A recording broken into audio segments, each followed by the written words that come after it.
A most pleasant good evening to everybody tuning in to tonight's broadcast of St. Joseph's University Hawks Hockey, live on Breakout Sports Broadcasting. Hi, hello, and good evening, ladies and gentlemen. Welcome to Havertown, Pennsylvania for tonight's contest of St. Joe's Hockey as they take on the Stockton University Ospreys right here on BSB. My name is Trey Wright, and tonight is Pediatric Cancer Awareness Night in Haverford as the Hawks look for their 18th win in a row to get things kicked off here for the final home game of the 2025 calendrical season. Glad to have everybody aboard here. It is a packed house in Haverford tonight at the Skatium.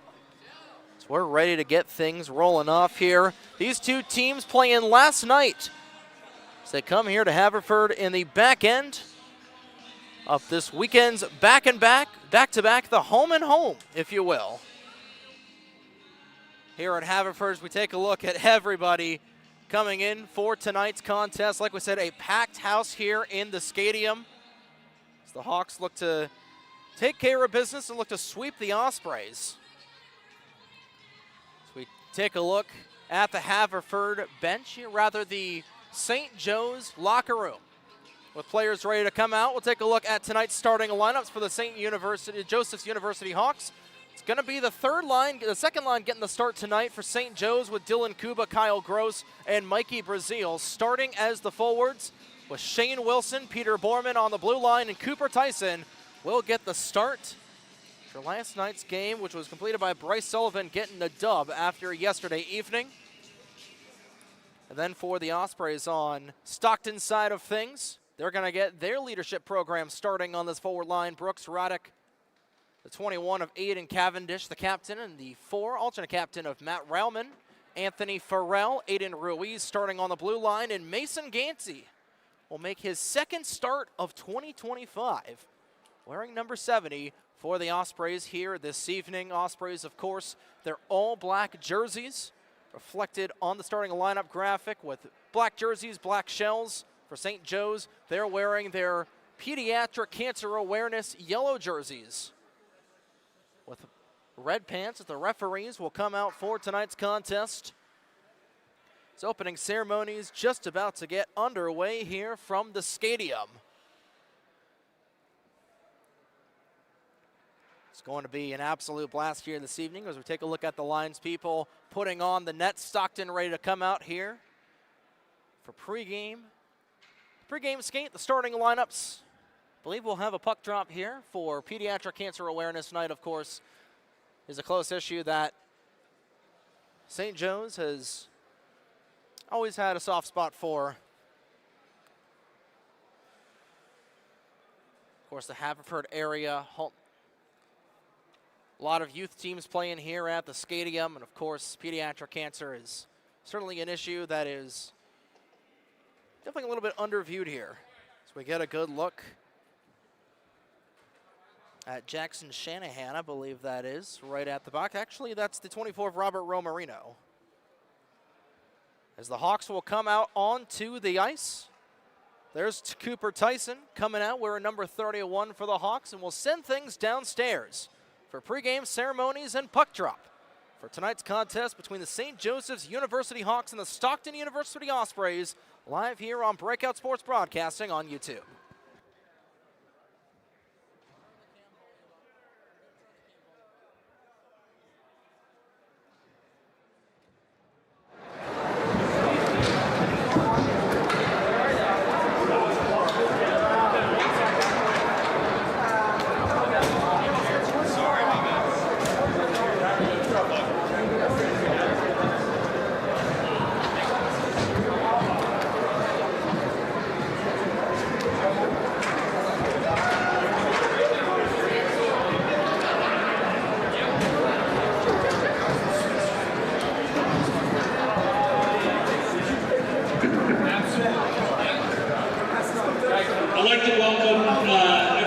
to St. Joseph's Battle Against Cancer Game. This is the second annual year. The fundraiser tonight supports the Landon Vargas Foundation. It was created in honor of Landon Vargas, who's actually a family member of mine. The Landon Vargas Foundation supports battling pediatric cancer, and works with families who are going through the battle with emotional, financial, and other kinds of support. And the Cure for Cancer goes pretty hard and deep with St. Joe's hockey family, so I'd like to welcome Coach Dean up here.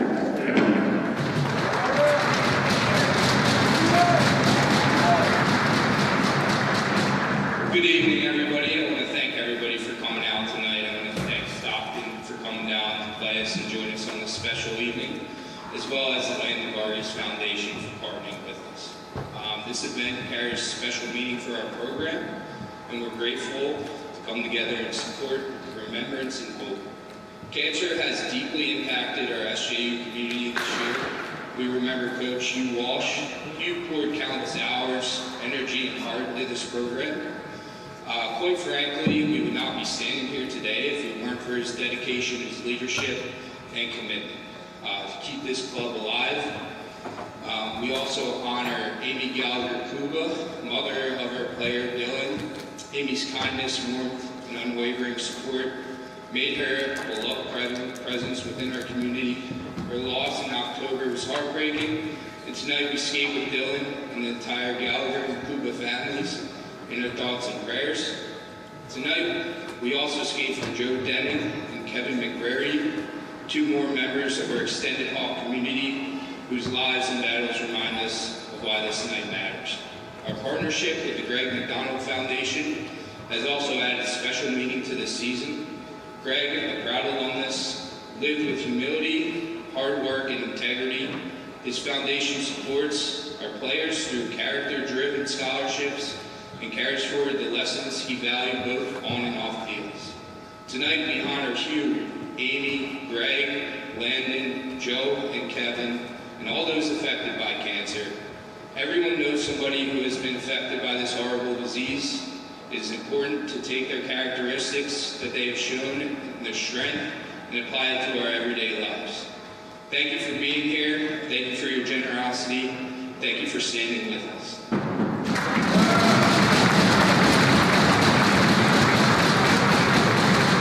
So we'd like to bring the captains out. We're going to have two official puck drops.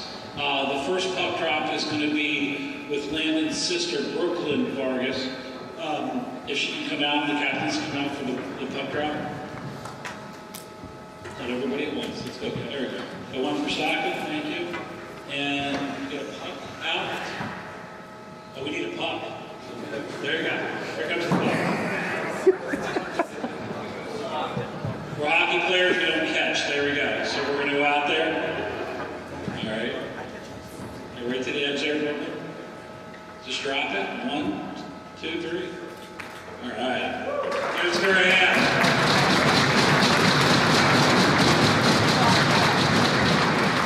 Now we have Kyle Kuba coming up for his honorary puck drop.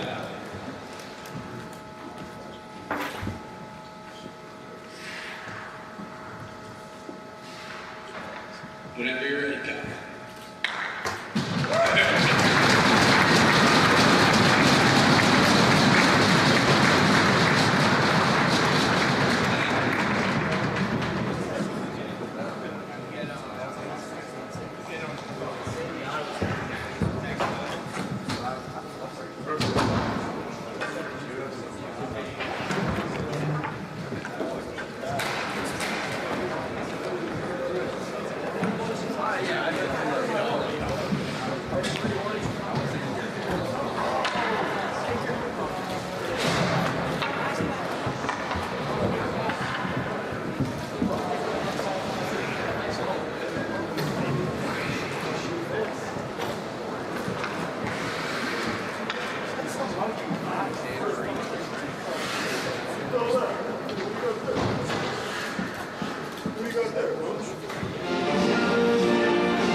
Of course, a wonderful rendition of the national anthem as it's game time here at the Havertown Skatium between the St. Joseph's University Hawks and the Stockton Ospreys. Taking a look at the starting lineups once again. It's going to be Dylan Kuba, Kyle Gross, and Mikey Brazil, left to right.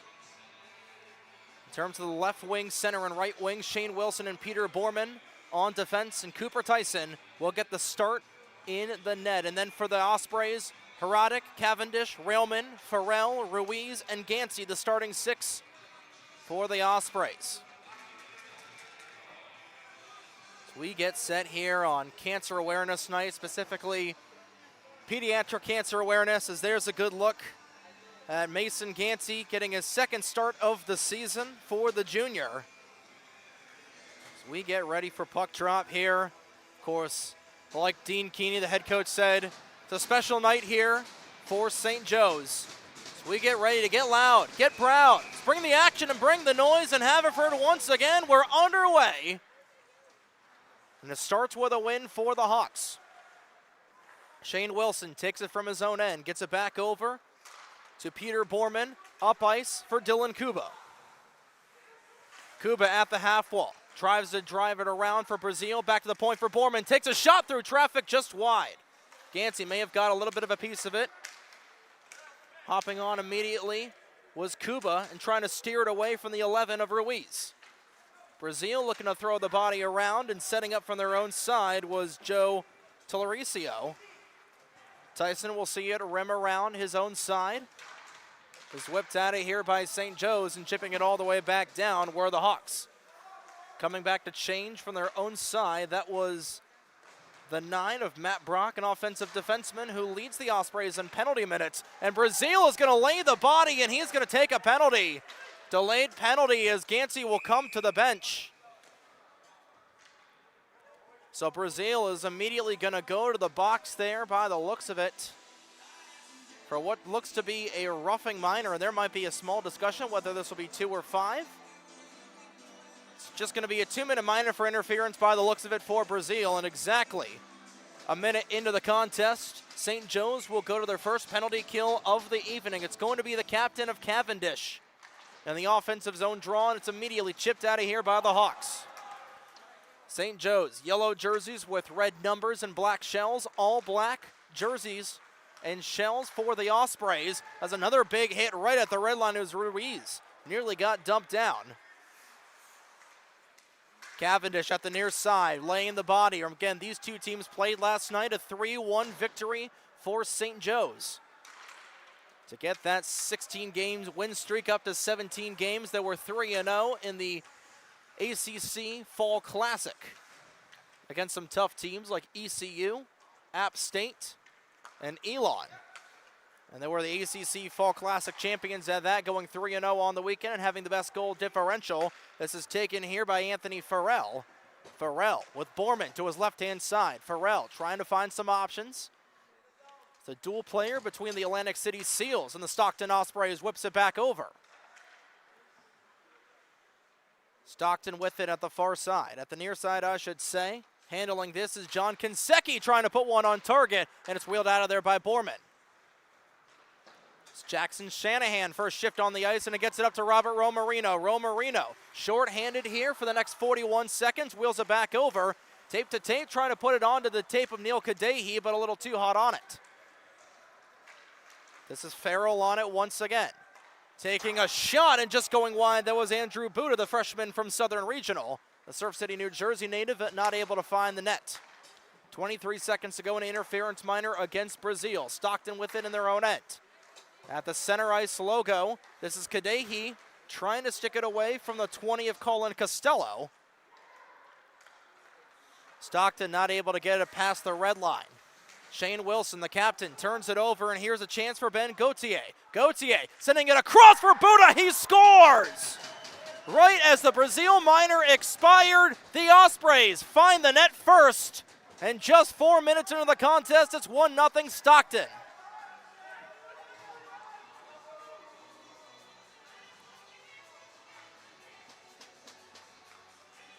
So 1 shot, 1 goal for the Ospreys. And it was Andrew Buddha, 5th of the season for the freshman who we were just talking about. And Stockton coming in with a lot of gusto and nothing to lose here. It's a non-league game. Got Mason Gansey making the start. Got house money. You might as well play for it against the team. It's got a lot to lose here, trying to get this 18-game winning streak going are the Hawks. But they give up the early goal, and it's 1-0 Stockton. We'll get the particulars when we get them. So now back to 5-on-5. We'll see if that was a power play goal or not. I believe it was just as Brazil was coming out of the box. Delayed offside against St. Joe's. Danny Flagg had it, lost it, trying to get it back over to Trey Fingerhut. Fingerhut has got it, sends it up. This will tap off of the skate, the stick of Kevin Murphy. Murphy's got it in his own end, trying to play it up to a fellow Osprey. Matt Railman, one of the alternate captains, can't quite hold on to it.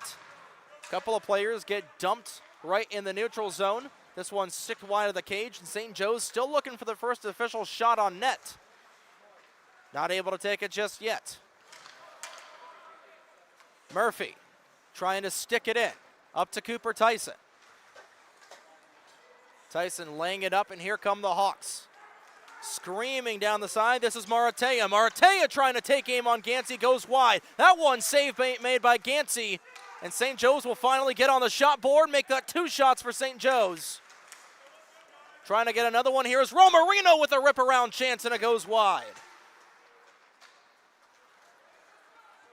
So St. Joe's now in control of the shot category, but they trail by a goal. This will pop back out to the neutral zone where the Hawks will take it. Spinning from his own side.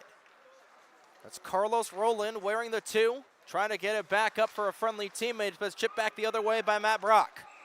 And this will go all the way down for an icing. 15:09 to go in period number 1, 1-0 Ospreys lead. So we get a good shot at Brooks Heradic. One of the many players from the Southern Regional, the Manahawkin, New Jersey native. Trying to get things going here a little bit more offensively. Stockton leads 1-0. Face-off is 1. Here's Wilson. Sending it back over across to Borman, trying to put one on target, and Gansey will cover up.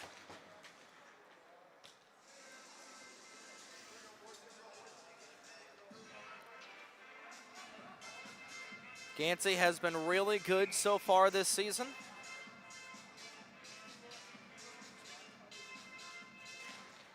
Third string goalie for this Stockton program, and Buddha, the lone goal scorer of the game, will whip it out. He'll chip it over. That one will go on target, and Tyson will catch up. And he'll hold on to it as we get a good look at Cooper Tyson.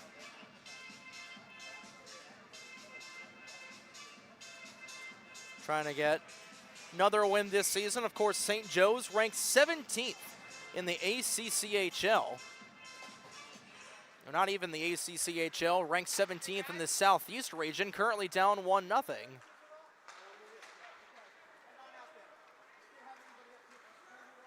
Trying to take it out from his own end is Kadehi. Kadehi was trying to get around Farrell, but Farrell was not phased.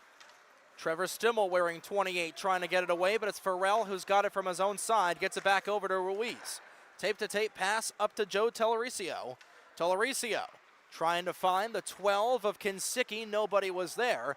And the Hawks, who have been playing a lot from the back foot lately, trying to get things going here as we approach the midway point through period number 1. Stockton leads 1-0 thanks to Andrew Buddha's 5th goal of the season for the Surf City, New Jersey native. Buddha's on it again. Can't quite hold on to the vulcanized rubber, and Wilson will get it back over to Borman. Those two play catch with it. Behind Tyson's office, chipping it over to Ryan Mans. Mans will come into the neutral zone. A little bit of a stick check there from Tellericio. This one goes on net, but a delayed offside against Stockton will not count as a shot on goal. Now the top unit will come back out here, the starting unit, I should say, of Gross, Kuba, and Brazil. Of course, Dylan Kuba playing with a lot on his mind, as was said during the pregame show. Kuba's on it, lost his mother Amy in October. And he's looking for a goal here this evening. He's looking to do anything he can to put his team on the scoreboard. Back to the top, Fingerhut from long range, and that was blocked in front by Ruiz. That one just trickling wide of the cage. And now, penalty coming up against Stockton. It looks like it's going to be a cross-checking minor. And it's going to be Aiden Ruiz. Looks to be the guilty party, and he is. So the Hawks will get their own power play of the night. First of the evening as Ruiz will go to the sin bin for a pair for cross-checking. And a big chance here for the Hawks to try to get on the score sheet for the opening time tonight, trailing 1-0. Face-off is won here as Kuba gets it back to Wilson.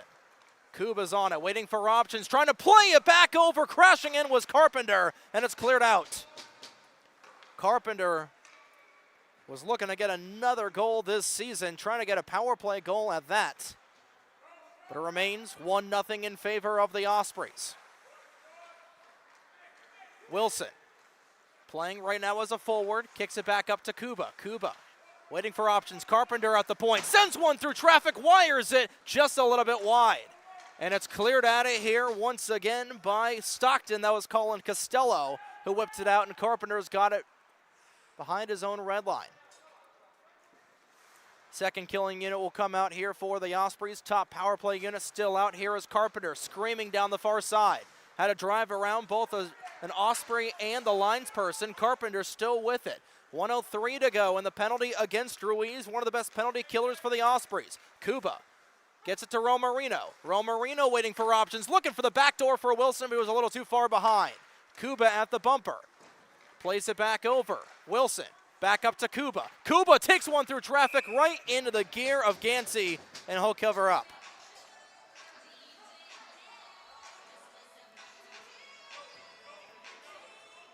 Another shot in favor of St. Joe's. With 11:59 to go in the period, 45 to go in the penalty against Ruiz, and Gansey makes his first penalty kill save of the young evening. Second unit on here for the Hawks.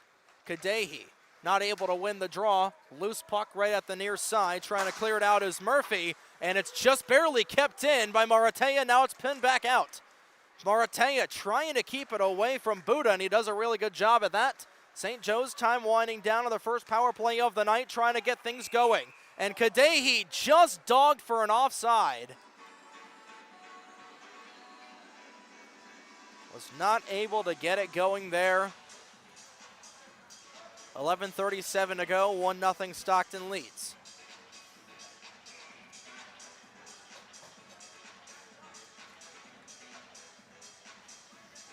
Like we said, it has been a season and then some. It's a big clap bomb clear out from Brock. We'll send it down for the final 15 seconds. Shanahan in front of his own goaltender, looking for one final attempt on the man advantage. Shanahan up the far side. Not able to hold on to it, stick in the lane, 3 seconds to go in the man advantage. Time winding down on the power play, trying to set things up here are the Hawks, but they're not able to do so. Ruiz is out of the box, we're back to 5-on-5 and a crucial kill for Stockton. Kadehi still keeps the zone.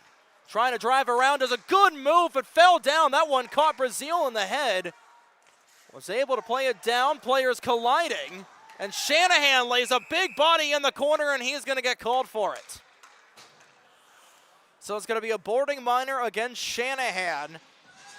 And the physicality definitely coming into play here after a physical tilt last night in Atlantic City.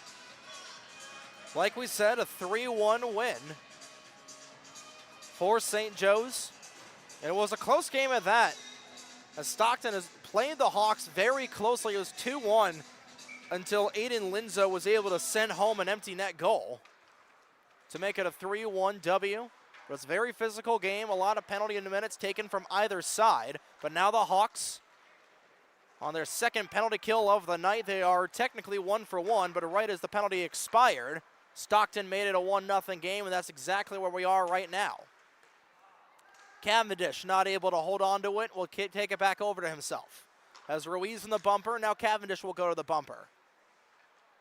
Trying to send one wide, trying to send one home was Kinseki, went wide of the cage and comes back out to the neutral zone. Ruiz across to Kinseki, onto the tape of Cavendish. Cavendish, the captain, looking to play it up here, sending it up for Radek. Radek over to Farrell. Farrell, top of the zone for Ruiz, and that was blocked in front, and here comes another partial breakaway. Carpenter on his horse, here he is short-handed onto Gansey, and he roofs it. And that was a really great back check there from Aiden Cavendish, I believe. And just able to get a piece of that was Mason Gansey. But one whale of an effort there from James Carpenter, who was looking to roof it in the back of the 4x6. He instead roofed it. He roofed it in the wrong part of the netting, as we're exactly halfway home through period number 1. Would have been a shorthanded equalizing chance as Gansey had his stick caught in the net for a brief moment, got it back to himself. 50 seconds to go in the penalty against Jackson Shanahan. Gauthier sends it across for Cavendish. Make that the 27 of Telericio as Buddha sends it back up. Telericio looking to go for a cross-lot feed. 30 seconds to go in the penalty. Costello at the point, sending it over. This is Brock that's got it. Back over. Costello looking for options. Brock had it, lost it from Buddha. Now Brock has got it back. Takes aim. That one goes through traffic. Will find Tyson, but he's able to make the save. 15 seconds to go in the penalty.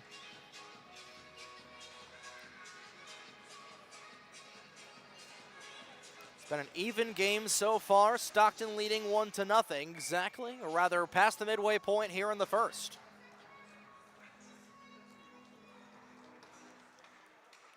Defensive zone draw win for the Hawks, and they'll clear it out, and that'll likely do it for the penalty. Costello in the trapezoid behind Gansey. Trying to take it back up here. Penalty time is out. Shanahan is out of the box. We're back to 5-on-5. Chase Ebersol. His third line will come out here for the Hawks. Wheeling it in, glove down, right on silver platter for Gross, but he's not able to hold on to it. Kadehi trying to get it back over to Gross. Colin Morrell turned it over. Here's another chance for Kadehi, but he's not quite able to hold on to it. Now we'll get it back. We'll dump it in. Partial change here for the Hawks. 8:25 to go in the first. Trying to drive at it is Zane O'Rourke. Puts it on the tape of Flag. Flag, top of the point. Sending one through traffic. It's in! So the Hawks will get the equalizer midway through the first period. It's 1-1. And getting the goal was Chase Ebersol. And the freshman will equalize things here in the first.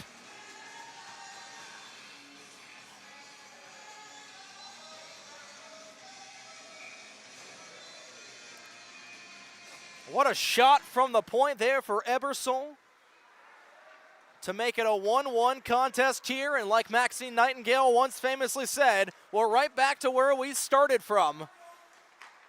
Looking for more are the Hawks, and a short side save made by Gansey.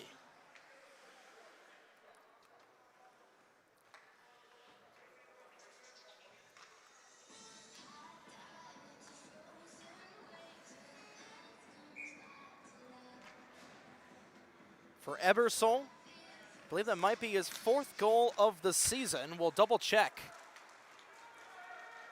But nonetheless, Buddha looking to put Stockton back out in front, sends it behind Tyson's office. Back up to Farrell, he's not able to keep it in, and Ruiz will come back over with it. Ruiz playing as both a forward and a defenseman, gets crunched into the boards there by Riley McCabe, and now McCabe goes down. Flag kicks it back out to the point. Here's Romarino, puts one on target, save made. Puck is still loose. Carpenter had it in his skates. Farrell trying to keep it away from him. McCabe got enough of a piece of it to knock it down, but it's wheeled back out of here by Stockton. Ruiz keeping it away from the ever-dangerous Romarino. Buddha will chip it over. This is hit into the end wall where Wilson will come with it in his own side. St. Joe's not able to get some numbers going the other way. That was Shanahan that was not able to hold on to it. 7 minutes to go in the first period, 1-1. Chase Ebersol and Andrew Buddha, two guys that you typically wouldn't see as goal scorers for both of these teams. But nonetheless, it shows the depth scoring that both of these programs have got. Stretch pass was intended for an Osprey. I believe that was Aiden Dickman who was trying to get the pass going This will go all the way down for an icing and an offensive zone draw here for St. Joe's. Of course, plenty of action here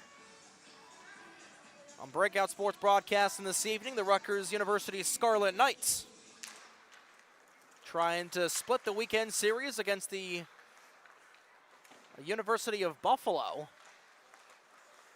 After Buffalo won in a 7-6 overtime win. After trailing 4-1 going into the third period. Trying to put one on target was Rowland from the point, goes back the other way. Down into the corner, that was Kevin Murphy that blew a tire behind the play. Maratea gets hit hard into the end wall there by Buda. Rather, that was Morel. The Hawks trying to get things going. It was looking for the bank pass for Roma Marino, but it was denied, a little bit tied up there. Sending it in past the red line was Gauthier, and now a shot short side. Looking for the other way there was Radek. A little bit tied up in the slot, and the Hawks will come back with it.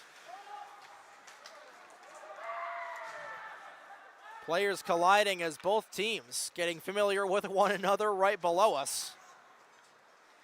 Chipping it up and just getting a piece past the red line was Gross. Jackson Lehman first shift here for Lehman. Sends it up to Fingerhut. Fingerhut from his own end up to Ebersol. Back and forth we continue to go as this one is gloved down by Brazil. Brazil to Fingerhut trying to put one through traffic, and that was sticked aside. Gross chasing after it. Back over to Kuba. Kuba pinned hard into the boards. Back over with it is St. Joe's. It's Brazil trying to find the loose change. Couldn't quite find Gross. Gross over to Brazil. One-timer just goes over the top right corner. Top left corner, I should say, as Gross will bat this one out of the air in the neutral zone. 4:50 to go in the first period. It has been a good one so far from the Skatium. Couple of players collide. That was Brazil and Matt Brock. Two very physical players colliding at the red line right over the Haverford School logo. But the Haverford School Fords falling to Salesianum 12-4 yesterday evening. Haverford hoping that their college team can get some stuff going as Fingerhut in a 1-on-3 just about drove through everybody, and will get it up to Dylan Kuba. Kuba not able to take it away from Buda. And this is Mans. We'll send it back up to the point. 4:07 to go in the first. One's across the board, tied at 1, entering the end of the first period. Wilson trying to change that. Trying to drive in as Wilson and just sticking it wide. Kadehi back to the top of the point. Trying to keep it in here are the Hawks, and Mans will crunch an Osprey into the boards. That was Lehman who got sandwiched. Wilson, slap shot from the point. Gansey has got it. Rebound is covered up by Gansey. And there'll be a little bit of a crowd as Stimmel getting into it with Matt Brock.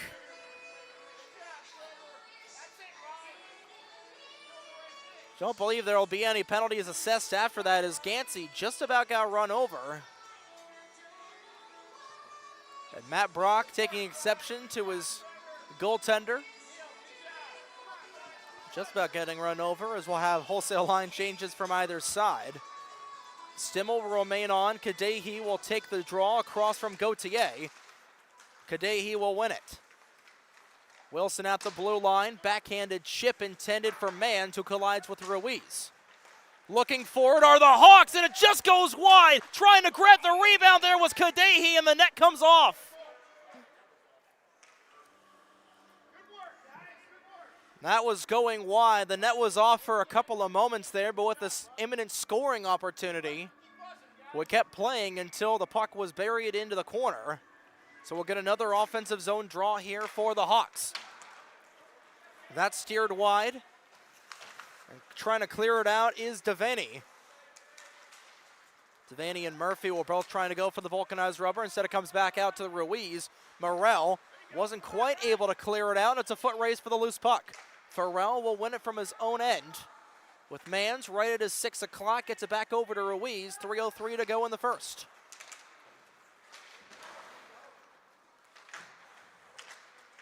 Mans looking for it. Same thing with Kadehi, comes back over to Mans with Morel crunching him into the boards, and a big hit there Throwing the body was a Hawk. That was Stimmel, who is getting physical there. Kadehi across the blue line.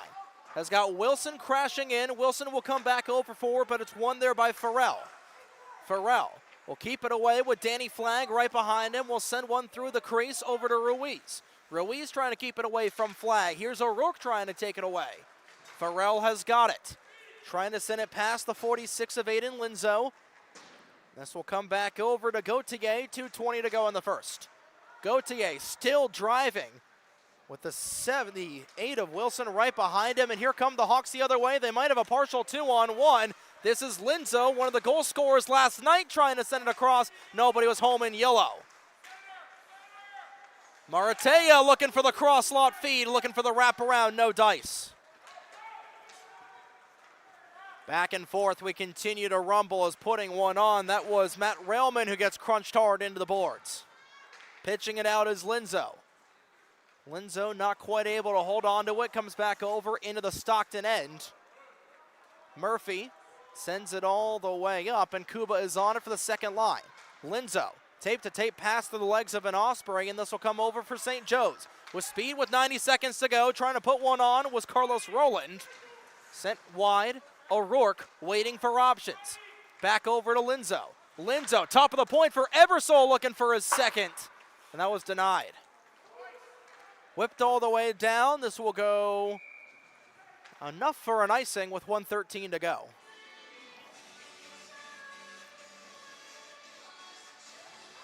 Like we were saying, we got the Rutgers Scarlet Knights playing the University of Buffalo. That game going on right now. Carollo Pascal on the call of that, if I'm not mistaken. Of course, the Rider University Bronx, while they don't have a home game that we're broadcasting on BSB, they're at RPI. They take on the Engineers of Rensselaer. That'll be on RPI TV, I believe. And now a chance the other way for the Ospreys. A partially blocked shot there as Colin Costello was looking for his third. Under a minute to go in the period. Shanahan on the ice as St. Joe's looking for the go-ahead going into the first intermission. Partial tape-to-tape pass. Icing will be waved off as Carpenter got enough of a piece of it. James Carpenter up for Romarino when Gansey made the save. Romarino still with it. 33 to go in the first period. Back to the point for Ebersole. Ebersole to Romarino. Romarino with an Osprey right behind him. That's Costello trying to bury him into the mosh. Romarino still with it. Lost it, and here comes Buda. Buda in a 2-on-3, and now we're going to get a delayed penalty as dumped behind the play was Kinsicki. 13 seconds to go. And looks like Robert Romarino will be going to the box. I believe it's going to be an interference call. It will be tripping, in fact, against Romarino with 13 seconds left in the first period. And a chance for the Ospreys to have a shot at getting the go-ahead goal going into the first intermission. They got the game's opening goal about 4 minutes into the contest. 10 seconds to go in the first period. Shot partially blocked in front. Gross has got it at the far side. 3 seconds to go in the first. Looking for one final chance here. Ruiz looking for a buzzer beater. Tyson has got it covered right as time expires. So after one period of play, we're deadlocked at one apiece. Stockton 1, St. Joe's 1. Going into the first intermission, it was Andrew Buda scoring the game's opening goal. 10 minutes later, Chase Ebersole got the equalizer. We'll be back here in just a couple of moments on tonight's coverage of St. Joseph's University Hockey on Breakout Sports Broadcast, and it's been a good one so far with 20 down, 40 to go.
And we're back here for a brief moment.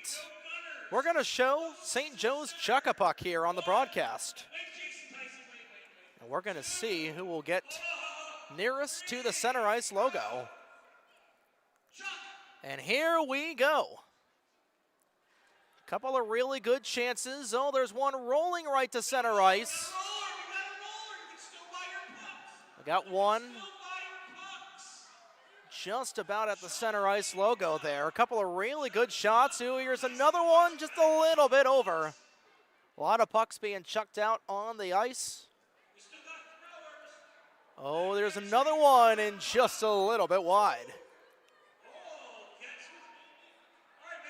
So a couple of, maybe about three or four, probably about maybe even 2 or 3 pucks right at the center ice logo. We, of course, still have some time. If you're watching the stream here at the stadium, we'd like to encourage everybody to partake in Chuck-a-Puck. See if our camera operator, Colton Reynolds, oh, there was a good one there. If we can get those about 3 pucks right at the center ice. If we can zoom in here a little bit. Looking at all the rubber pucks on the ice, of course, everything going to a good cause. And those 3 right there. Another one just a little bit over. Those 3 in about the shape of a triangle right under the Skatium logo. Still, of course, a couple of moments here. We got one more thrower. Can they get to the center ice? Oh! Wow! You talk about a buzzer beater. And the Chuck-a-Puck winner being the final thrower, and talk about a thrilling end.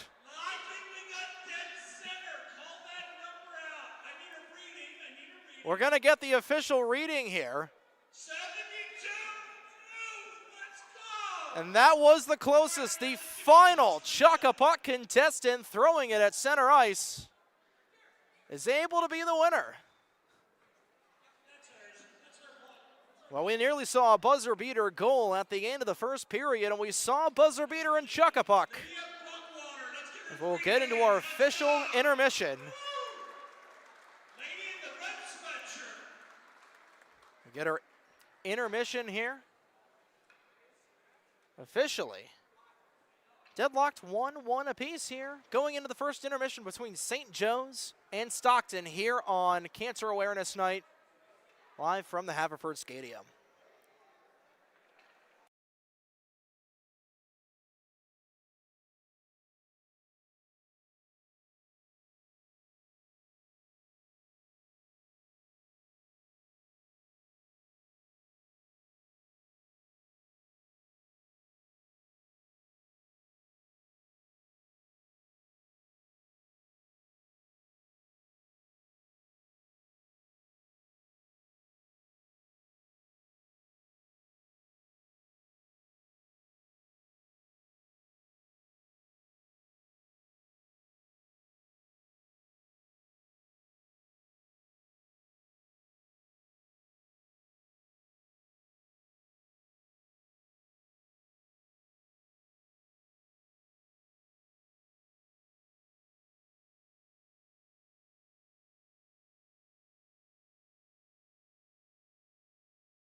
As we get a good look at the hometown crowd here at the Skatium, the home of both the Haverford Hawks and the Havertown School Fours, as we get set. The start of the second period between St. Joe's and Stockton. Live here on Breakout Sports Broadcasting. Trey Wright on the call.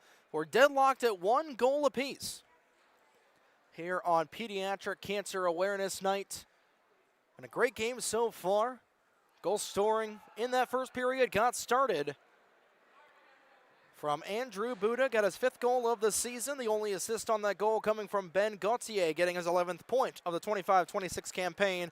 But then on the other side, from St. Joe's, it was Chase Ebersol. And based on what we've been given, we believe that is both Chase Ebersol's first point and goal in his ACHA career. So congratulations to Ebersol. Congratulations to Chase on that, with Kyle Gross and Zane O'Rourke getting the 2 helpers on the game equalizing goal.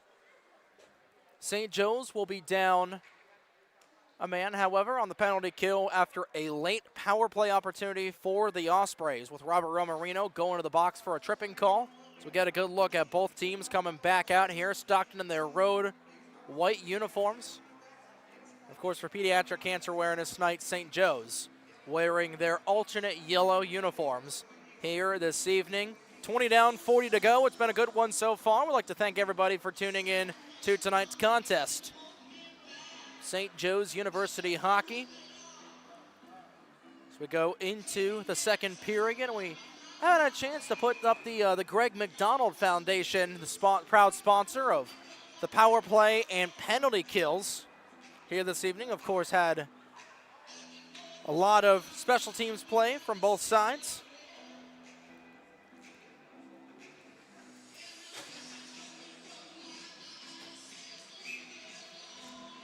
We're going in the second intermission with $1:48 to go. In the penalty kill, St. Joe's 2 for 2 on the penalty kill so far tonight.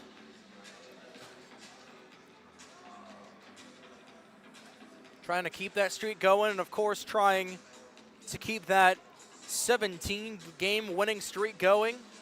Trying to sweep the season series against Stockton. Going into this second intermission. But especially on the long change here for defense. They've got a crucial kill coming up. So we're underway for the middle period, and it starts with a face-off win for the Hawks. Borman from his own end, trying to stick it out, but it's kept in there once again by Gauthier. This one a little too far out for Wilson, as Buda has got it. Buda had it, lost it. Kadehi not able to bring it out of the zone. It'll finally pop back out. Trying to give chase after that is Brock, with Kyle Gross right behind him. Gross will send him into the end wall.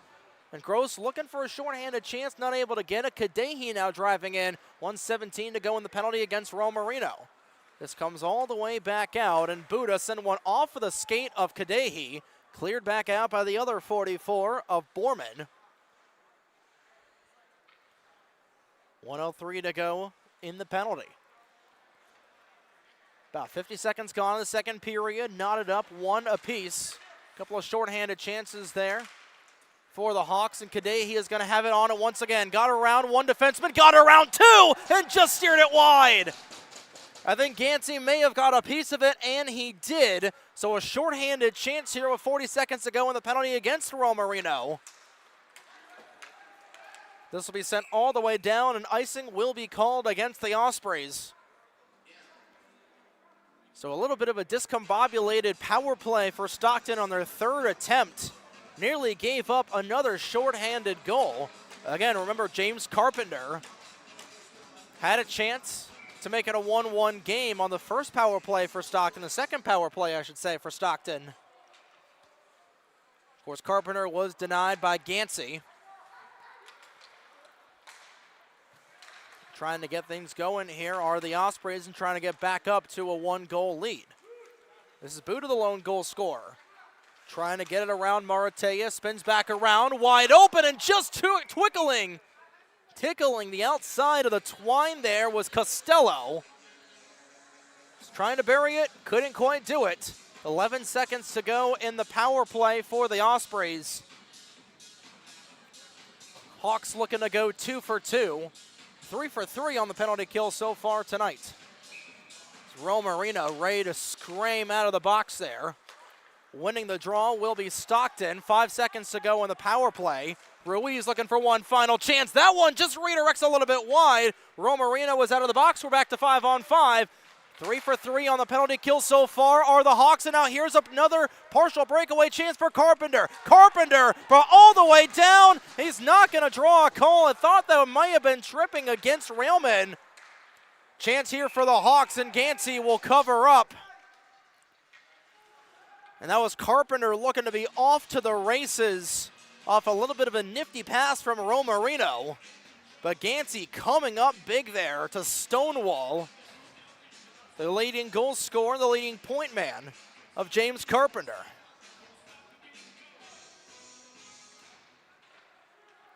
Offensive zone draw for St. Joe's, trying to get things going at the near side. But it's Stockton who sends one up. That was Railman trying to send it back the other way again. And here comes Brazil with it. Brazil at the half wall. Lost it. Ruiz once again playing in that FD role.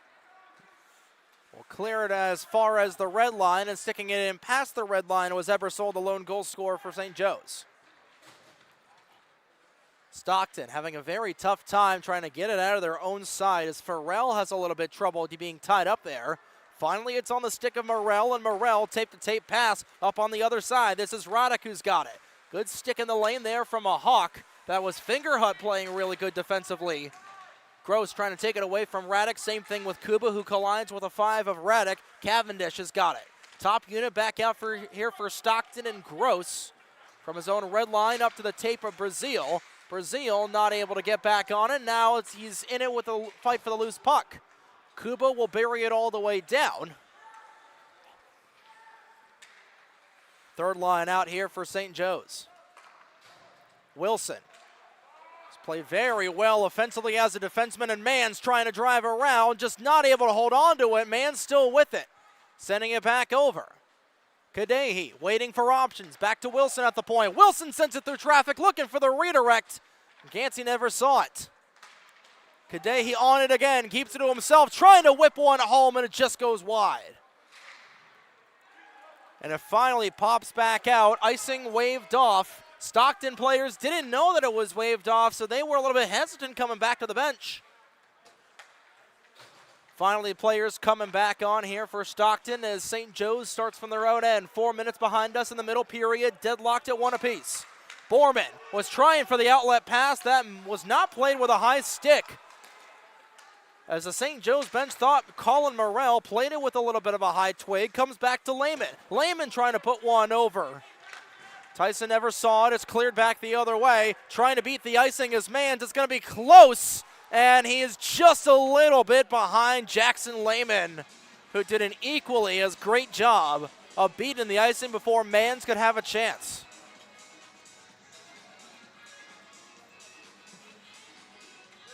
As Mans, the speedster, maybe have about 200 more feet and he could have had a chance.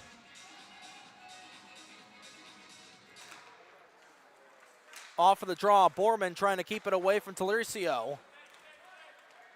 Stimmel, we'll see it come to him as Buddha trying to crash in. Now Buddha trying to keep it away from Wilson. Wilson buries it into the end wall, trying to get it back over to Stimmel. Stimmel will send it back up to Peter Borman. Borman, tape-to-tape pass to Mans, was trying to get the seam pass over to Stimmel, has taken away. Popping it in and out of the zone are the Ospreys and Talicio. He's got it. This one sent in here by Lehman. St. Joe's in their own end will look to reset, and Stimmel will send it up. Icing waved off. Fight for the loose change. Kadehi has got it. Puts a shot on target. Nearly at a highlight reel goal. Instead, it's a highlight reel shot, and it remains 1-1. Couple players collide. Now it's Talicio on it once more. Roland fighting with it with Brock.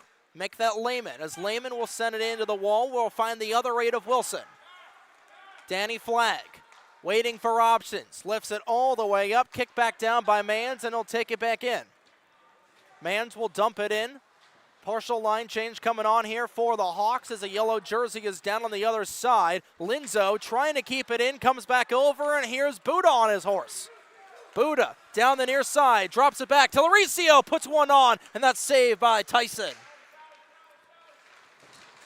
Tyson got a really good piece of that one. Just whipped back in the other way. O'Rourke takes it away from an Osprey. Trying to get it back over to Linzo. Shot was partially blocked in front. This goes all the way down. Lifted out of here by Stockton. And it'll be an icing call with 13:51 to go in the middle period.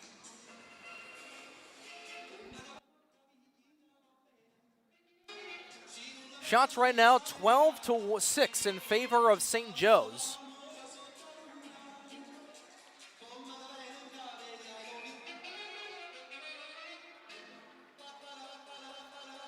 As we've gotten a result from the Rutgers game, Rutgers falling to Buffalo 3-1. As the Bulls will sweep the Scarlet Knights on the weekend in a big NECHL matchup between those two schools. Shot from the point, redirected, and it's home! Romarino was at the doorstep, and it's 2-1 St. Joe's. They're out in front.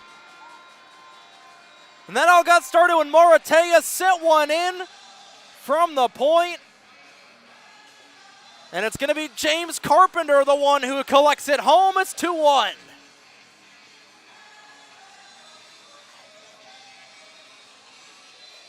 So I believe it's going to be Carpenter from Romarino and the 66 of Maratea. And St. Joe's have got their first lead of the evening. It's 2-1 Hawks. Carpenter, the freshman, has been on as much of a heater this season as his team, and Romarino's got it again, trying to get it over to Shanahan, but he's blocked. Romarino still with it. Shanahan back to Romarino. Romarino waiting for options as the Hawks beginning to buzz right now. Maratea up to Carpenter. It's his top line. Getting a lot of use right now. Carpenter looking back for Maratea. Back to Shanahan. Nobody was home, and it's poked out of there by Gansey. And we've got a penalty coming up here. I believe it's going to be going against Stockton, I believe. It's going to be a cross-checking call, and it looks like it's going to be Jackson Shanahan going to the box. So the Hawks will be back on the Greg McDonald penalty kill.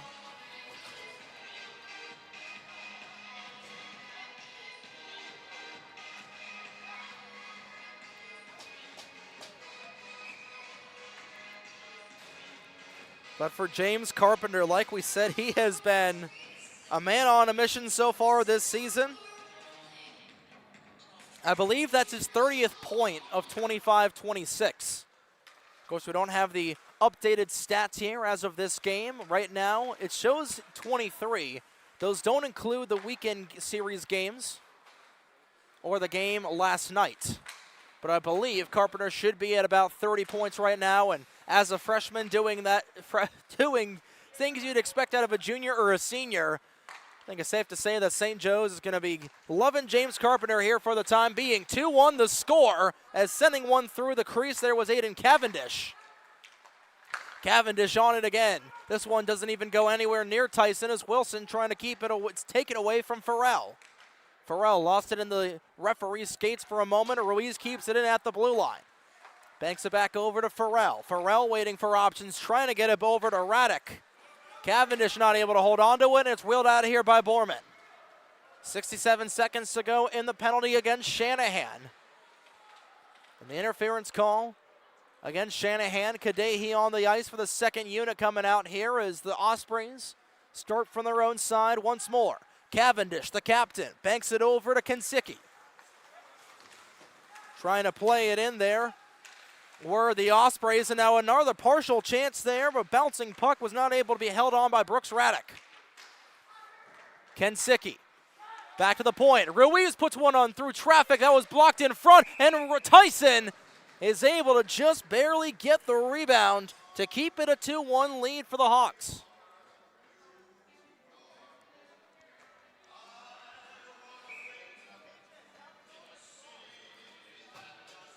31 seconds to go.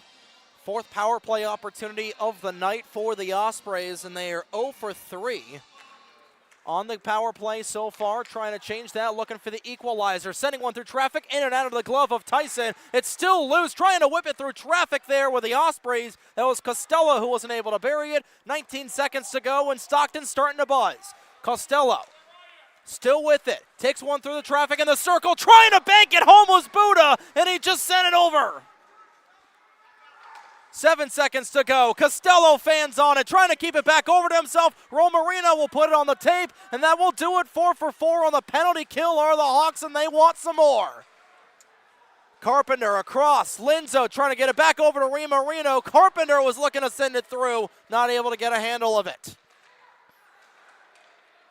Back over. Kuba sends it, he scores! It was Aiden Linzo who makes it a 3-1 lead.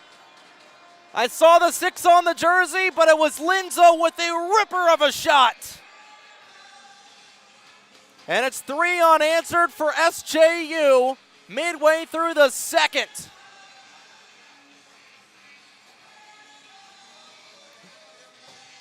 As Aiden Linzo had an empty net goal last night. About 23 hours later, he'll get a goal with a goalie in the cage. And St. Joe's in full control of this contest here in Haverford, and this Skatium is rocking.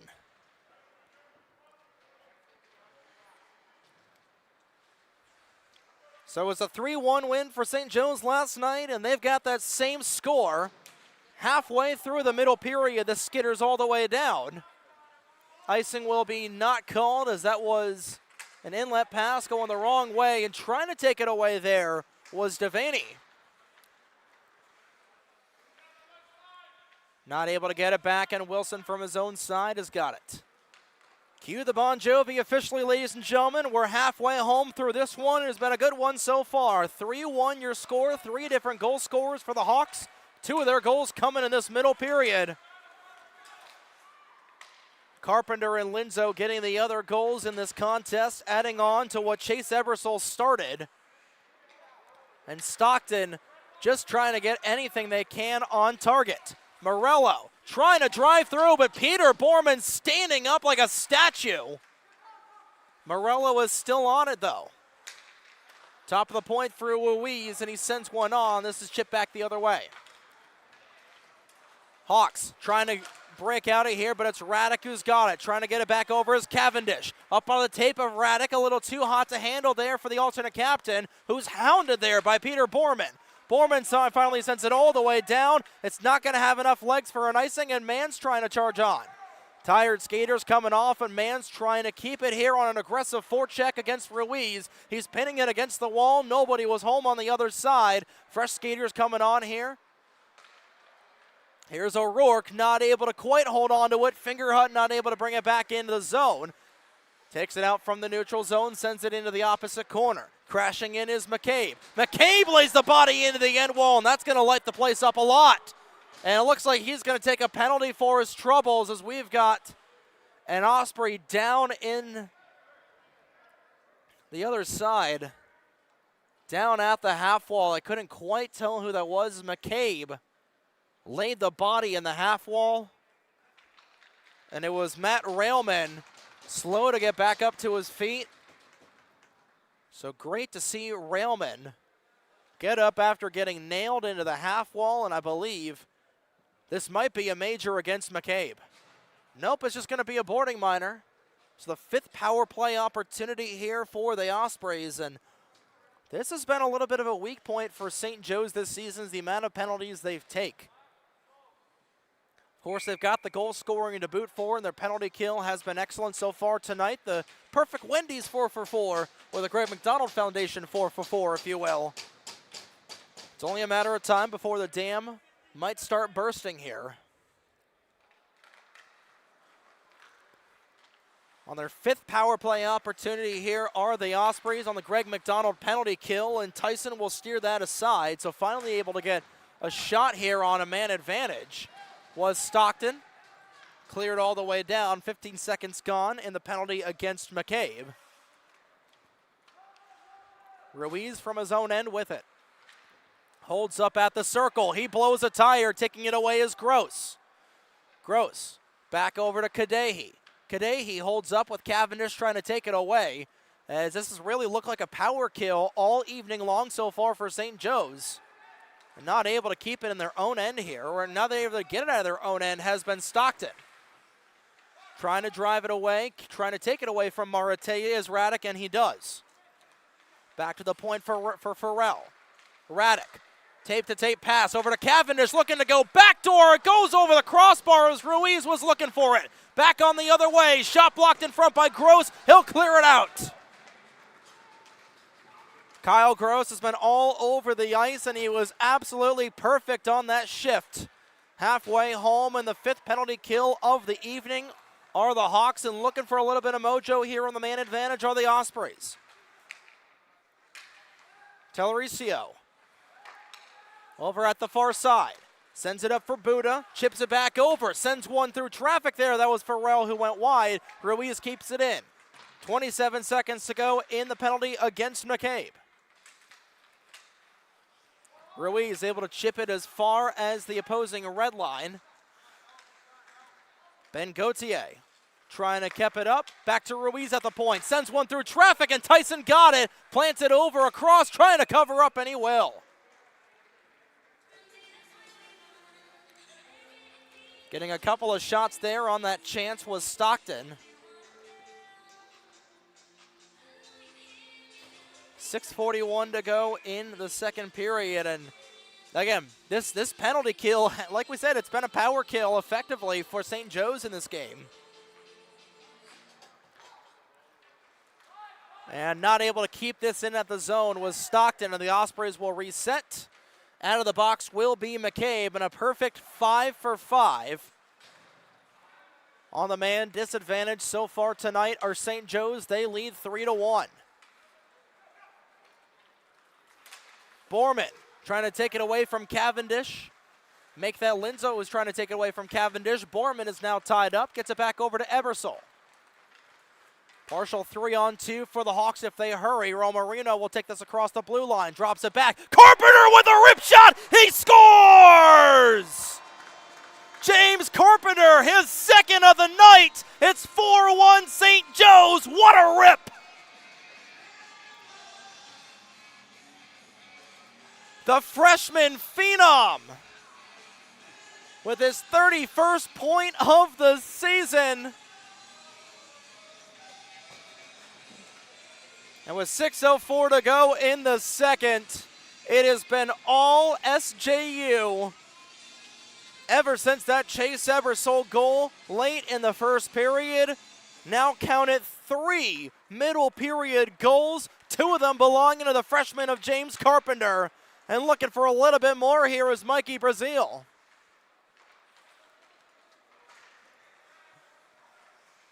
We've got a lot of particulars to get to on the other side of the second intermission. I think it's safe to say that win number 18, definitely not out of the question.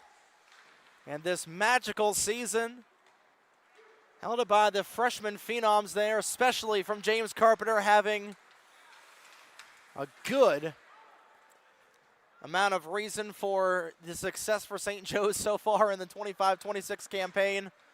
17-game winning streak coming into tonight, 17-2 on the season, trying to get back in the conversation. It's just off of the side post. Somehow Tyson got a piece of it. Oh my Lord, I thought Costello was able to bury one there, but it just somehow stayed out. And that one on the back end of the net.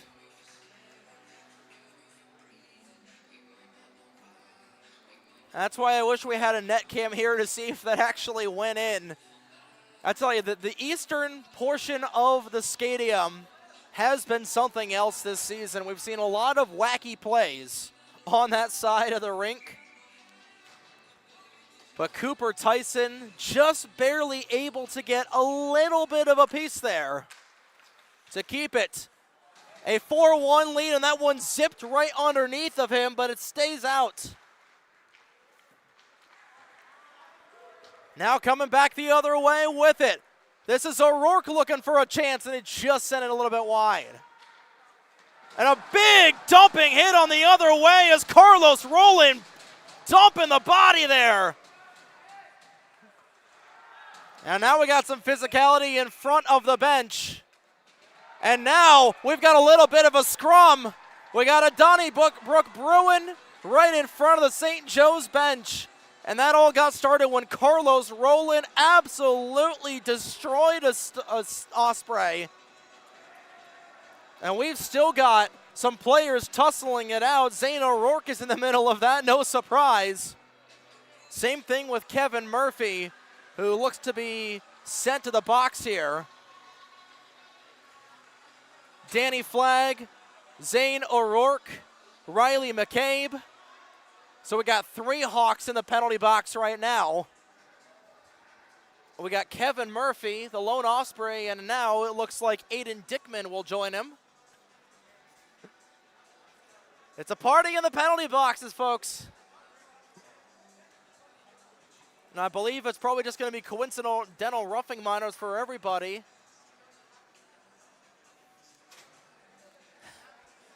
What about this has been? 4-1 St. Joe's leads on Cancer Awareness Night. And we're going to get a discussion over everything that has transpired. 4:27 to go in the period. So we get a good look at both captains of Shane Wilson and Aiden Cavendish.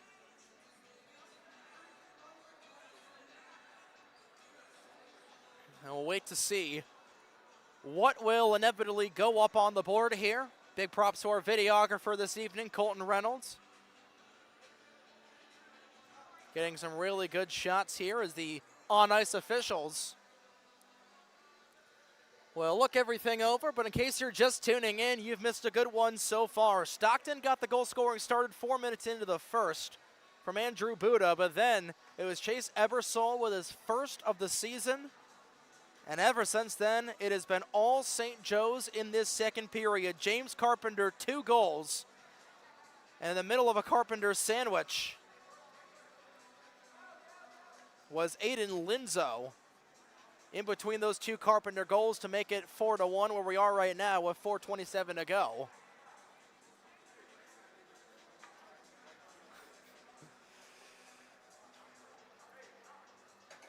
And that was one heck of a scrum.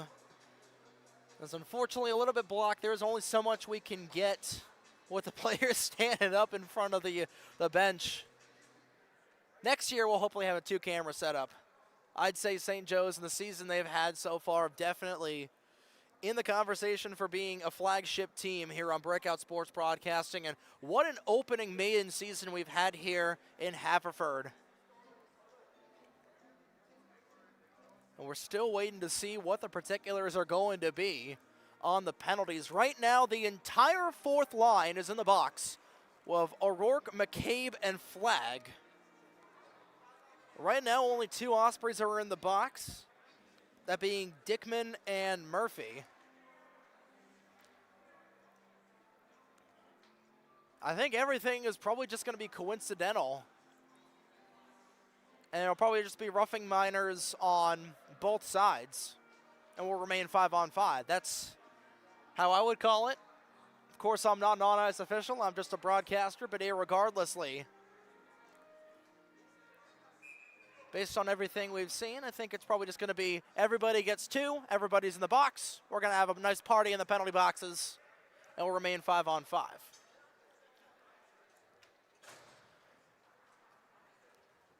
Right now, however, it looks like we are going to go 5-on-5.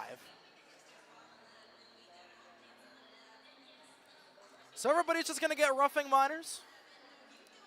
And nothing really changed except the entire 3rd line is in the box for the next 2 minutes and change with them being whistle minors. But it's 4-1 St. Joe's, and they have dominated this second period. Buda trying to change that. The puck caught a little bit of a weird part in the ice. Back and forth we continue to go. Nobody is able to hold on to the puck.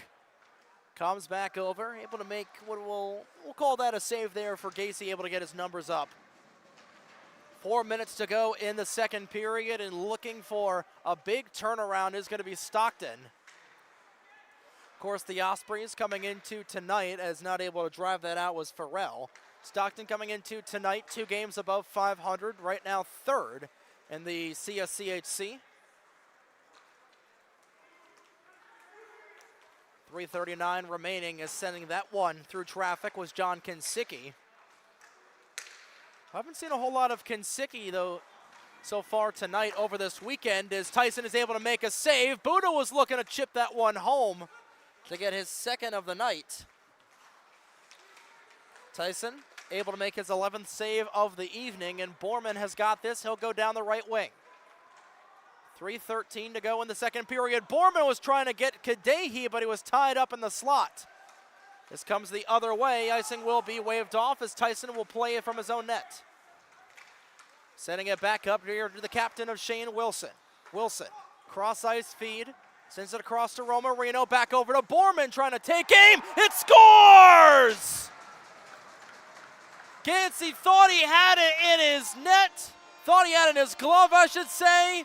Put a 5 spot on the scoreboard. St. Joe's leads by 4.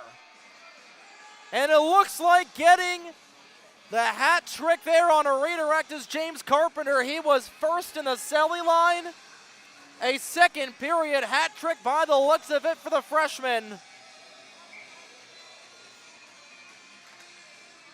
And what a game this has been so far. It was initially shot in there by Borman, and just barely getting a redirect there was Carpenter. 5-1, St. Joe's leads, 4 goals in the second, and now it's desperation time for Stockton, as Tyson will hold on to this one.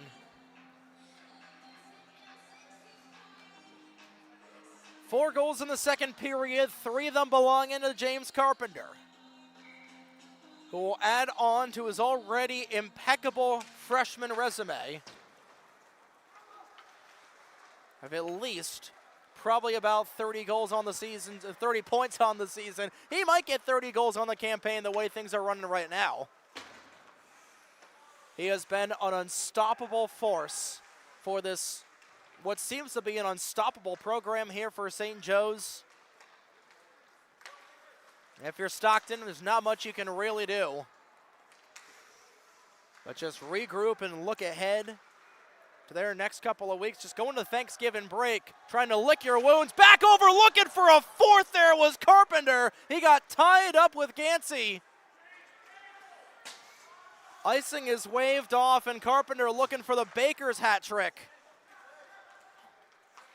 Shanahan will stick it up over on the far side, and Romarino will take it away from a defenseman. Romarino, as his top unit has been impeccable so far tonight, got dumped, and we're going to get a penalty call here. And it looks like it's going to be a power play for St. Joe's, as Matt Brock, rather the 8 of Jackson Lehman, will go to the box here. Been a lot of penalties in this game so far, with $1:32 to go in the second period. And for the first time since that first period, the Hawks are on the Greg McDonald Foundation power play. 0 for 1 on the man advantage so far tonight is St. Joe's, but they've got enough 5-on-5 goals to really boot. Starts with a win as Maratea got it. Kadehi sends one in, and that one just wide. Nobody was home on the inlet pass there from Linzo. Back over, Brazil looking for a slap shot, and it goes wide. Kadehi's got it at the point. 70 seconds to go in the second period. 5-1, St. Joe's leads. Kadehi up to Romarino. Sending it back over there. Back to the top of the point for Kadehi. Trying to send one on, bouncing puck intended over for Brazil. Brazil has got it. Back to the top of the zone for Maratea. Maratea keeps it in. Brazil has got it. Under a minute to go. Looking for another redirect. They score! Aiden Linzo's got his second of the period, and the touchdown is through the end zone. It's a power play goal for St. Joe's, and they lead by 5. Linzo with a redirect for his second of the period. And pouring it on here with 5 middle period goals are the Hawks. And yes, that's a Greg McDonald Foundation power play goal.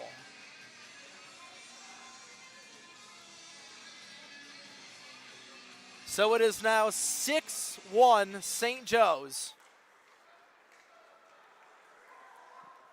And this top unit, and really just Aiden Linzo, who started tonight on the 4th line, brought up to the top line there with Carpenter and Romarino.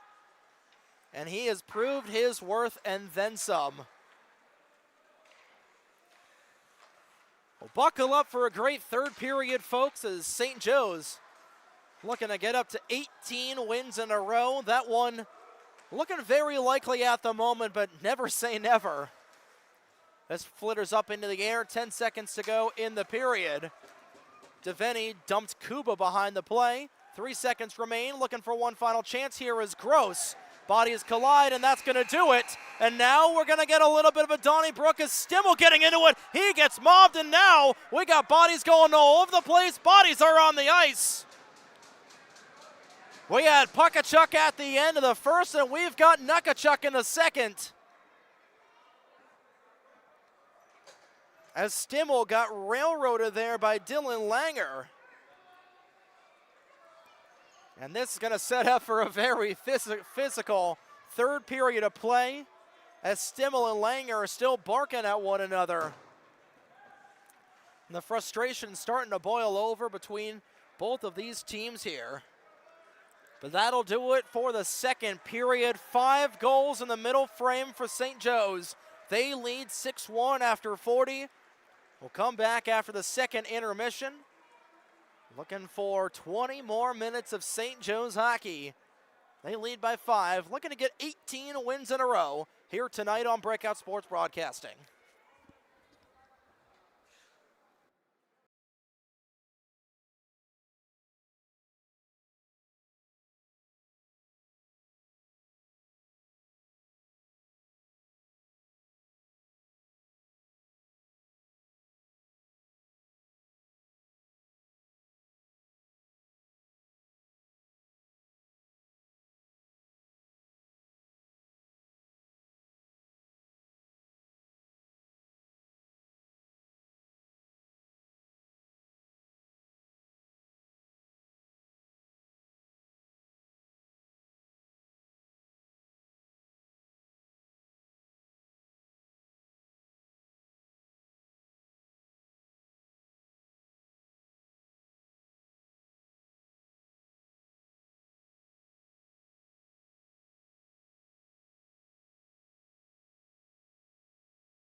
40 down, 20 to go, and that middle 20 was certainly something to write home about as we welcome you back to the Haverford Skatium in Haverford, Pennsylvania, for the start of the third period for tonight's contest between the St. Joseph's University Hawks and the Stockton University Ospreys, live on Breakout Sports Broadcasting. My name is Trey Wright, and after 2 periods of play, St. Joe's leads 6-1 over the Ospreys, and getting the call for this third period in net, the number 1 of Lowen Newman, the sophomore from Absecon, New Jersey, will take over from Mason Gansey after Gansey faced 18 shots.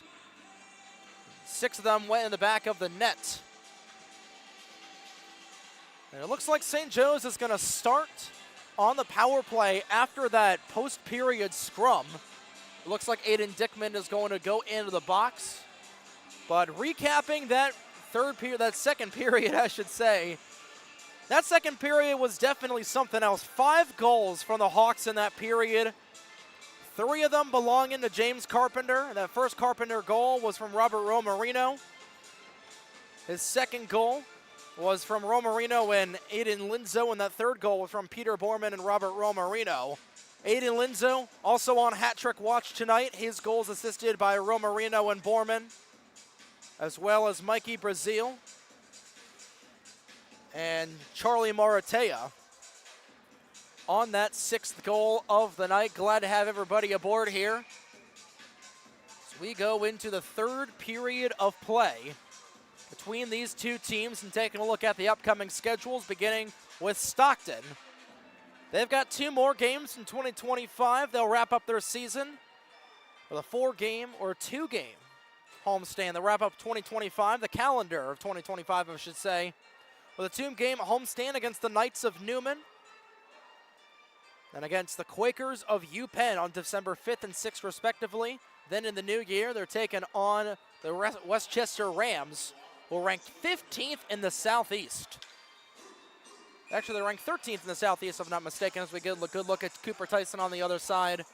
They take on the Westchester Rams before taking on Scranton on January 18th. And then on the other side for the Hawks, they've got 1 more goal in the calendar year, an outdoor game against Drexel. Still to be determined whether we're going to hold that game or not. That is a technical home game for Drexel. Stay tuned to see if, hey, we might have an outdoor broadcast, or at least maybe an outdoor tape delay broadcast for St. Joe's. Will take on the Drexel Dragons for the 2nd time this season as we're underway for the third period. A little bit of a goal horn malfunction, makes sense. It's been getting a lot of usages here in this game, as Dylan Kuba will rim it along the wall. Carpenter will see it find Romarino. Coming back over to Linzo. Carpenter looking for a Baker's hat trick, gets it back over to Wilson. Here's Linzo, who's on hat trick watch, and trying to clear it out of here as Raddick, and he will. The skitter's all the way down.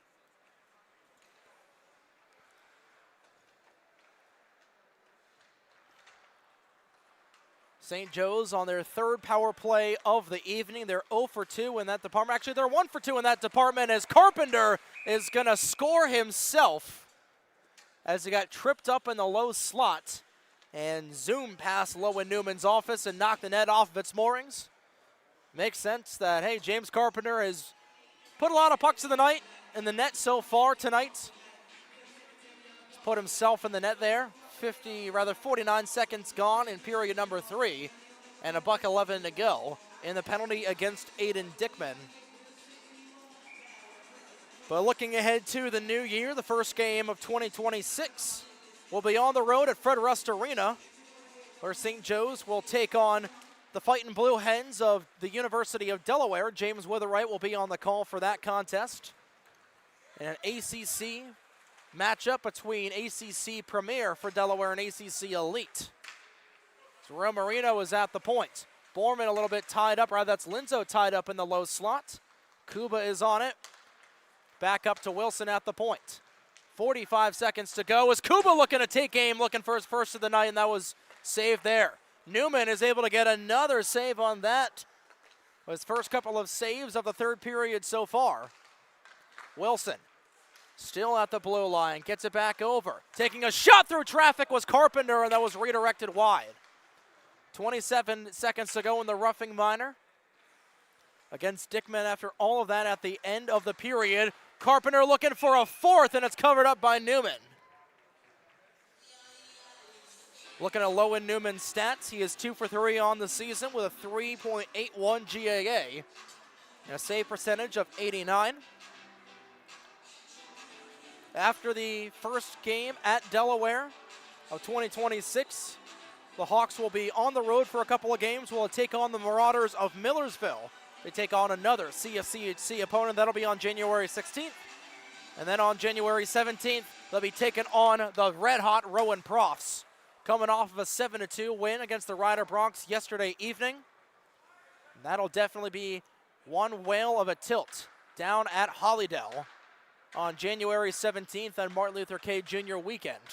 3 seconds to go on the power play. Out of the box will be Dickman. Back to 5-on-5. 1 for 2 on the man advantage as Brazil is going to go down in a heap.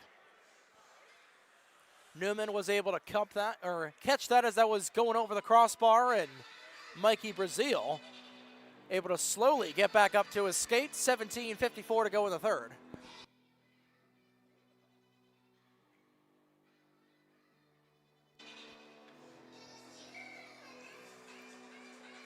Kadehi off of the draw. Brazil right back up to his skates, and he is not able to get it in the net. Brazil back on it, gloving it back down. It's Kadehi. Shanahan takes a shot. He shoots and scores. Jackson Shanahan kicks the convert. It's 7-1 Hawks.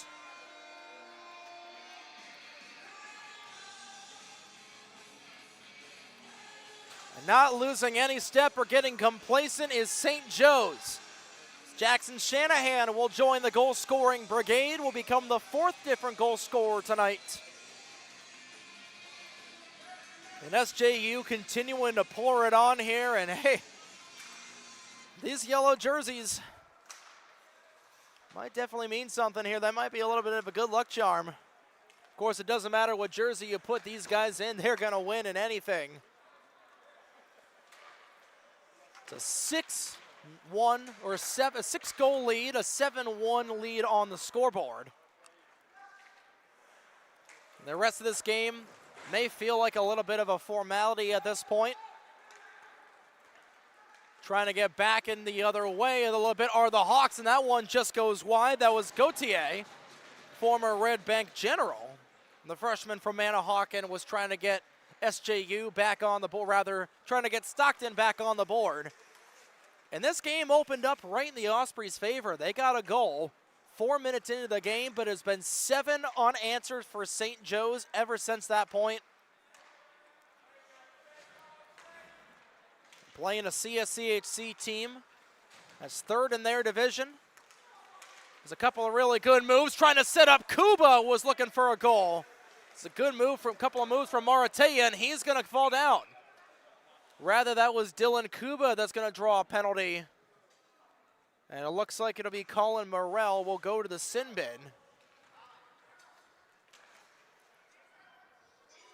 And getting another power play opportunity will be St. Joe's. They lead 7-1 on 21 shots. 4th power play of the night, 1 for 3 so far, as they'll go back on the Greg McDonald Foundation power play. Face-off is won as Kuba gets it back over to Carpenter, who will find Gross. Gross keeping it alive, trying to chip it out is Ruiz. Ruiz hadn't lost it. Kuba will get it back to the point for Wilson. Wilson back to Kuba. Kuba to Wilson. Wilson takes one through traffic. That one save made by Newman, and it's just not able to be kept back in there by Carpenter. Newman with 2 saves in that little bit of flurry of chances. 4 minutes gone in period number 3.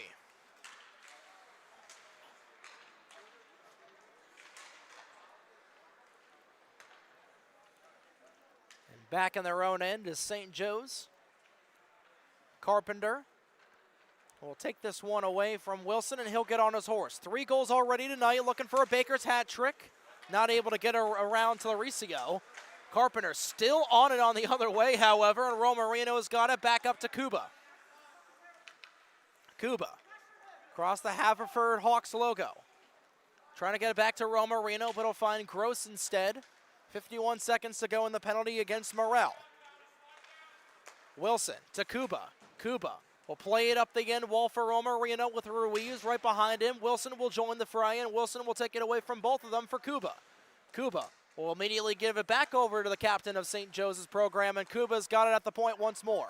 Cuba will take it himself, looking for the redirect was Gross, and it finds Romarino at the corner. Romarino will get it over to Gross. Gross trying to set up Romarino, who's got a couple of assists tonight, and Newman will stand tall, and it's whipped all the way down.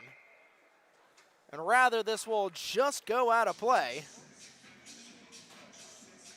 With 14:43 to go in the period.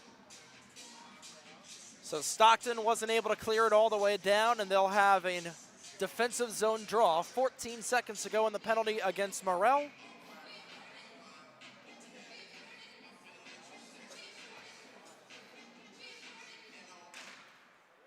Kadehi not able to win the draw, and it's immediately cleared out. 10 seconds to go. The second power play unit will trace after this one. Tyson aggressively telling his skaters, hey, we got only 3 seconds to go in the man advantage, and that will do it. We're back to 5-on-5. Maratea puts on the brakes, tries to drive around Radek, and Radek, this was lost in the gear of Kadehi. He will kick it back over to himself. Not able to keep this one at the zone was Maratea. Does a really good back check, trying to keep it away from Radek, but Radek still pressing on the forecheck. Radek will take it away from Maratea, and the Ospreys trying to set up shop. They score! A little bit of a bang-bang play, and able to pot home the loose change was Ian Cavendish, and the captain will make it a little bit of life here for Stockton. 7-2. As Aiden Cavendish, 3rd of the season for the Middletown, New Jersey native. And the Ospreys have got a long way to go and a very short time to get there. 14:03 to go in the third.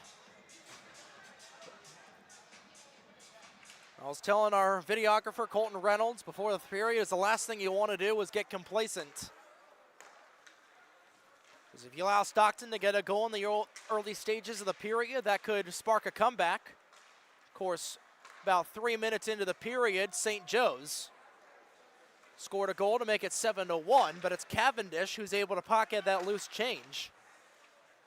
Off a really good forecheck there from Brooks Radek to make it a 7-2 game. It's only a 5-goal game right now, so you know what, with the announcement of Chris Paul retiring, makes sense that Chris Paul hits a huge 3 to cut the lead to 42. It's kind of what it feels like right now, but irregardless, time winding down for Stockton to try to get back into the contest.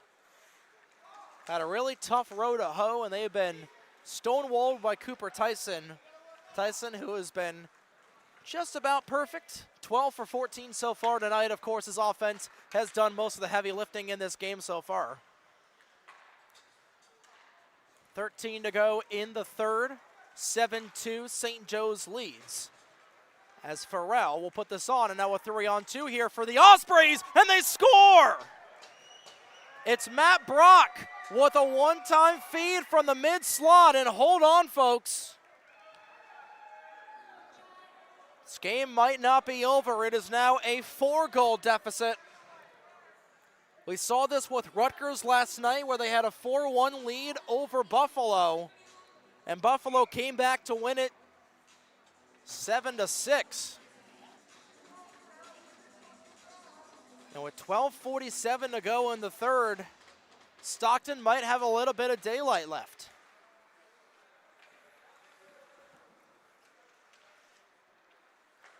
So now it's a 4-goal contest, as Matt Brock will get his 4th of the season for the Ocean View, New Jersey native. And James Carpenter trying to put this game back to bed, as his team now only leading by 4. Shanahan But the most recent goal scorer tried to get it back over to Romarino, who fumbled with the vulcanized rubber. Cross lot feed to Wilson. Wilson at the near side, puts one on, redirected away by Carpenter. Carpenter's got it back to the tape. Carpenter trying to drive around the defense, puts it on the tape, but Shanahan tried to get it back over to Carpenter, and he's got it. Shanahan, a little bit tied up in the mid-slot. Not able to clear it out of here with Stockton. Carpenter is on it once again, waiting for options over to Shanahan. Shanahan, one goal already tonight, a little bit tied up there. Shanahan still with it. The Ospreys cannot take it away from him. Carpenter is on it, puts one on Cage, and steering it aside is Newman. This one gloved down by Borman. And the alternate captain will stick it past the red line. Romarino to give chase right behind the gate of Lehman. Farrell turns it over to Romarino as the top line will remain out here with Romarino. And Shanahan now being at the top line. This one goes out of play. 11:22 to go in the third. And don't look now, we have a little bit of a hockey game brewing if Stockton is able to get on the board here soon. It was 7 unanswered goals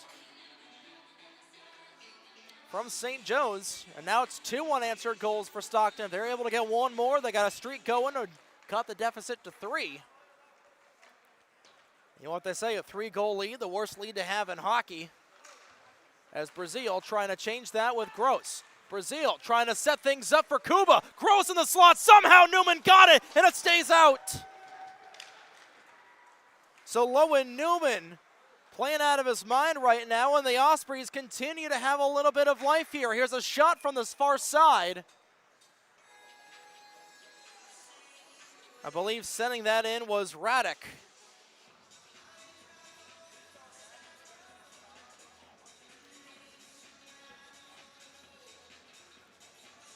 .56 to go, and Lowen Newman has let in 1 goal so far, but has not played terribly, has single-handedly allowed Stockton to close back into this game just a little bit here, has made a couple of different saves on some shots. See if his offense can come out and help him as Colin Costello will take it all the way to his own end, and he'll start. Over to Ruiz, not able to chop it down was Dickman, who will turn it over. Romarino trying to get it out. Rather, this is Brazil trying to feed it up to Kuba. Kuba, short side chance, just goes a little bit wide.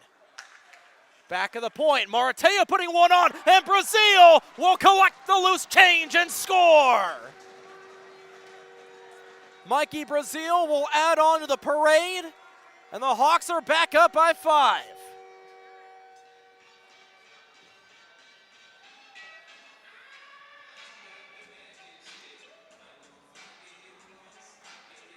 Your score, 10:22 to go in the third. And whatever mojo that the Ospreys had being snuffed out in quick succession by the Hawks. Kevin Murphy gets it up to Andrew Buda, who until this third period was the lone goal scorer for Stockton.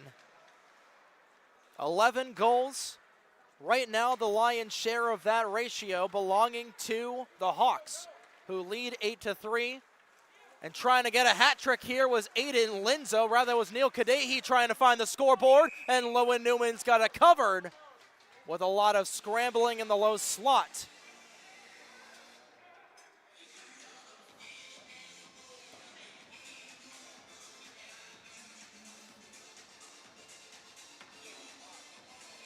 We got a good look at Newman.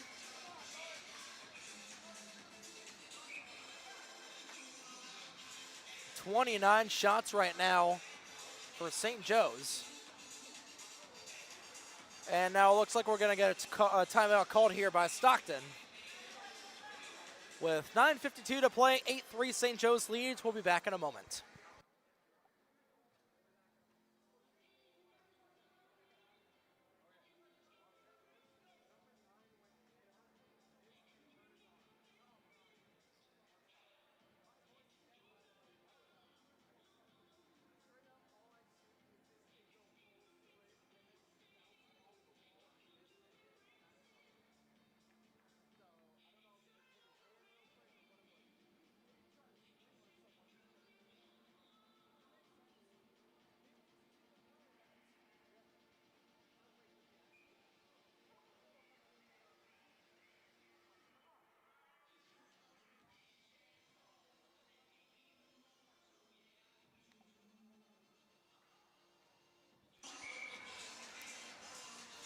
So we're past the midway point in the third period. Offensive zone draw is won here by Stockton. Back to trailing by 5, and Mans trying to get it over to Linzo. Mans will take it away.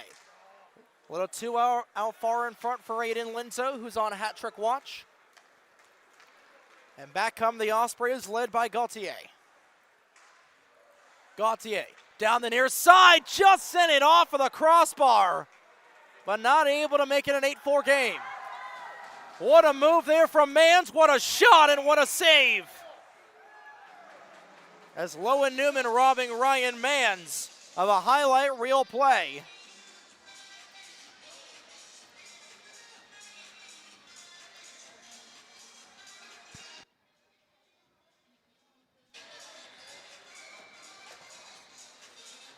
So Ryan Mans, shot away from getting on the scoreboard here tonight. Kept in at the point there by Rowland. To Danny Flagg. Flagg trying to find it up. What a save and by Newman. He gets it as well. It's just off of the line, and he got across to make the save. Holy jumping junipers as Lowen Newman absolutely robbing a couple of chances there for Riley McCabe. Holy Christmas. We'll call it 4 saves there on that play. As Riley McCabe on it once again, and this time he'll score. So McCabe said, you want to make a couple of great saves on me? Well, put it on net. Good things happen when you go to the net. It's 9-3 St. Joe's.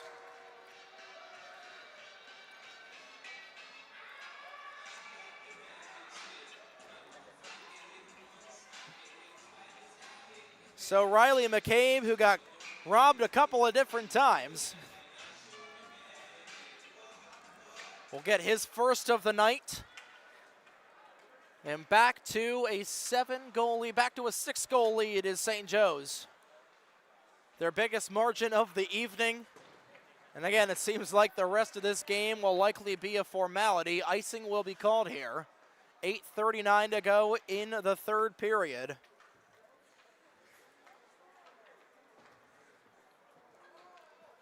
If my mind serves me correct, I believe that is the 5th different goal scorer tonight on 9 goals.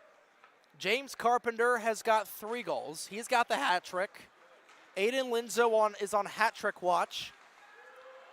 Chase Ebersole got the goal scoring started as Budo was looking for his second of the night to go on hat trick watch, and he sent it just wide. We had McCabe, who's now looking for a second. That one steered aside by Newman. So we had Carpenter, McCabe, Ebersole, Linzo, Brazil, and Shanahan. So 6 different goal scorers on 9 goals.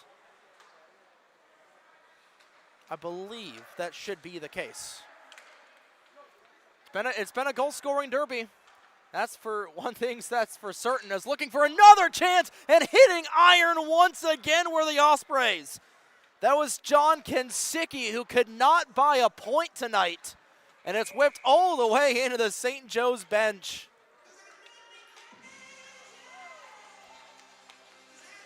And we got some more pushing and shoving after the play. We got a stick being thrown. And the tension beginning to boil over. 7:44 to go in the third period. And these two teams, we've already seen some mini scrums. And at the end of the second period, we saw some knucks being chucked.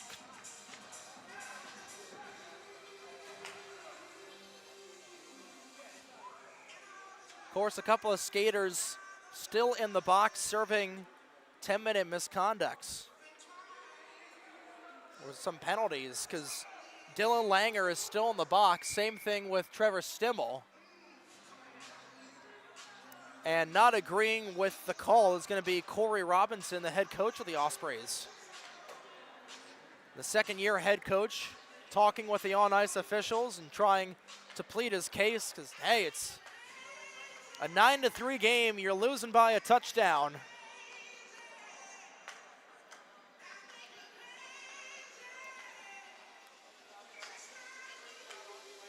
And they say hockey teams that are losing by a touchdown, they might just want to grab a sweater at that point. We nearly saw it a couple of different times, but cooler heads have fortunately prevailed. Finger Hut from his own end will send it into the neutral zone, and Eversole, who got the goal scoring started, nearly put it on target. That was steered aside by Cooper Tyson.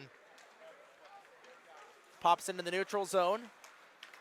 Ruiz, who's looking for his first of the night, just about crunching the boards there by Shanahan, and Finger Hut has got it. Eversole gets crunched into the corner boards by Morrell. 2-on-2 the other way, looking for a fourth is Carpenter. He's steered aside. He gets knocked into the boards on the other way. The physicality coming into play, and we're going to get a penalty coming up as Shanahan getting into it with Kevin Murphy, and those two having to be separated. So Jackson Shanahan, as James Carpenter barking scoreboard towards Kevin Murphy. We'll go back to the bench as Jackson Shanahan, I believe, is going to get the hat trick in terms of penalties called, and back to the Greg McDonald Foundation penalty kill for I think the 6th or 7th time tonight will be St. Joe's, and that's not even a 6-7 meme. I'm trying to remember how many penalties that this team has taken so far, how many penalty kills this team has been on. I believe this is number 6, I believe. But of course, back on the Greg McDonald penalty kill, which has been more of a power kill for how effective they've been. Only one power play goal so far tonight that was scored by James Carpenter in the second. All other 8 goals have been 5-on-5. I don't believe we've had any shorthanded chances. 6:23 to go in the third. Looking to get back in the contest here, trailing by 6 with 6:15 to go are the Ospreys. Haradek not able to keep this one in possession, and not able to keep it in at the point was Aiden Dickman. Rather, that was Aiden Cavendish, one of the goal scorers, who was able to make a nice move around Ryan Manns. Maratea keeps it at the point, will clear it out. This goes all the way down. And getting some fresh legs on this penalty kill will be St. Joe's with 5 and change to go in the third. Kadehi and Manns both trying to take it away from Ruiz, and Ruiz looking for a little bit of a goal here as he gets hit into the near side boards. Ruiz still with it. Cavendish trying to join the fray. Cavendish being very physical as he gets into it with Riley McCabe, most recent goal scorer so far tonight for the Hawks. Cavendish has got it. Top of the point for Farrell. 23 seconds to go in the power play, and the penalty against Shanahan. This is cleared all the way down. And looking to go 6 for 6 here with 10 seconds to go in the power play will be St. Joe's. 5 seconds to go. Farrell will bury it into the end wall. We're back to 5-on-5. 6 for 6 on the man disadvantage are the Hawks, and now here's a chance for Dylan Kuba. He's denied there by Lowen Newman. Dylan Kuba trying to get his first of the night. Of course, a very special night for 86. Like we mentioned during the pregame show, lost his mother to cancer earlier on this year. On Cancer Awareness Night, I know that he's going to be digging for a twine tickler. He has a chance there, but it's just barely a little bit wide. Linzo also on hat trick watch, trying to keep it away. Finger Hut not able to keep it in. Chasing after it is Matt Railman. Trey Finger Hut has got it behind the play, up to Kuba. Kuba will keep it away from Devaney. Cross slot feed, whipped at it here, and this is Linzo's on it. Linzo in a 2-on-1, takes it himself, and he just goes wide. Linzo is on hat trick watch as he had Kuba to his left, and now a partial 3-on-3 the other way. Skating in was Lehman. Now able to put it on target, make it 4 minutes to go in the period. Now another 2-on-1 here for St. Joe's. Kadehi is on it, and that's sticked aside once again by Newman. This goes into the opposite side where Shane Wilson, who has been kept off of the score sheet tonight, will play it up. Wilson will backtrack, being kept on us by Gauthier. Wilson will get it across to Borman. And here come the Hawks. Kadehi on it again. Trying to go through the defense. It's loose in front. Danny Flagg wasn't able to take it away as Lowen Newman will come up with another stop. 38th shot on goal of the night for St. Joe's. They've got 9 on the board.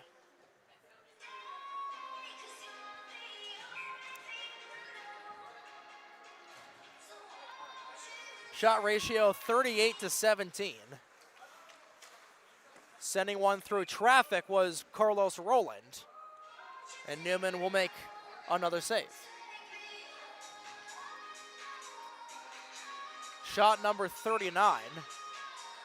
And counting with 3:19 to go in the third period.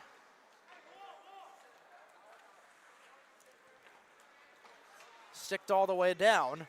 Not able to grab it there was Gauthier. Coming back with it is Rowland. He gets tied up with Gauthier behind the play. And Gauthier is going to fall down to the ice, and the Stockton bench wanted a call. They're not going to get it. Morello with a little bit of a high hit there on Danny Flagg. And he'll be going to the box by the looks of it. Or is it going to be coincidental minors as Flagg is going to go to the box? Same thing with Colin Morell.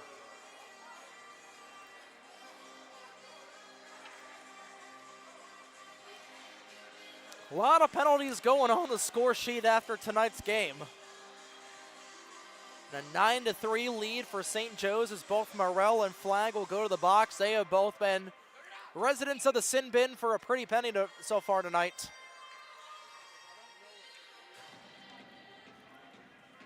.255 remaining, 9-3, and both of them are going to go on the scoreboard.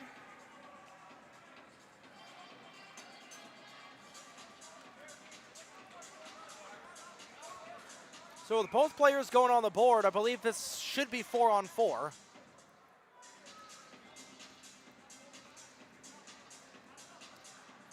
With it being coincidental roughing minors, it's Flagg and Morell.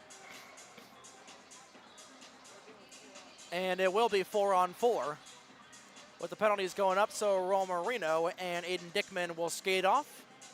Plenty of open ice for the next 2 minutes, 2:55 to go in the third period.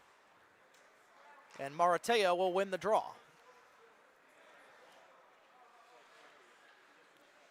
Rowland from his own end, time continuing to wind down and trying to get this winning streak up to 18. And in pretty good shape at that are the Hawks. Tyson will make a rare save in this period. Shot number 18 of the game. For the Ospreys, St. Joe's wins it off of the draw. 2:33 to go in the third period. $1:37 to go in the coincidental minors. Kubas getting it across the blue line. Farrell trying to get the outlet here for Stockton. Looking for a little bit of a miracle comeback, trailing by 6. They're going to need to get a goal every 20 seconds to make it a 9-9 game. Kadehi from his own end. Skates it across. Gets past the defense. Gets past everybody but the crossbar, and it goes out of play. I think that's the second time in this game Neil Kadehi has been snookered by the crossbar. And with 2:01 to go, sticks are high in the air. Continue to play 4-on-4. Linzo not able to win the draw, comes back to Ruiz. And Ruiz will go eastbound with it, westbound and down as he gets knocked into the bench there by Rowland. Much to the delight of the St. Joe's faithful. 105 seconds remaining in the third period. Maratea's got it across. Kuba trying to take it away from Ruiz. But coming back with it will be Costello. Costello with Carpenter next to him. Carpenter will give him a little bit of a whack. 90 seconds remain in the game.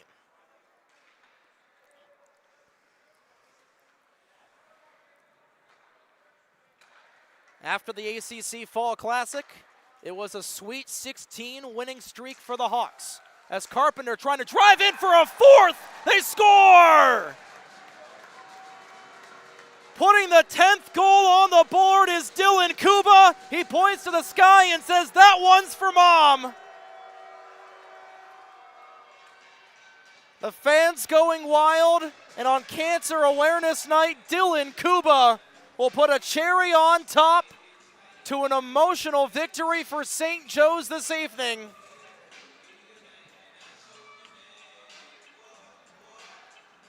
(10-3). 7-goal lead for the Hawks.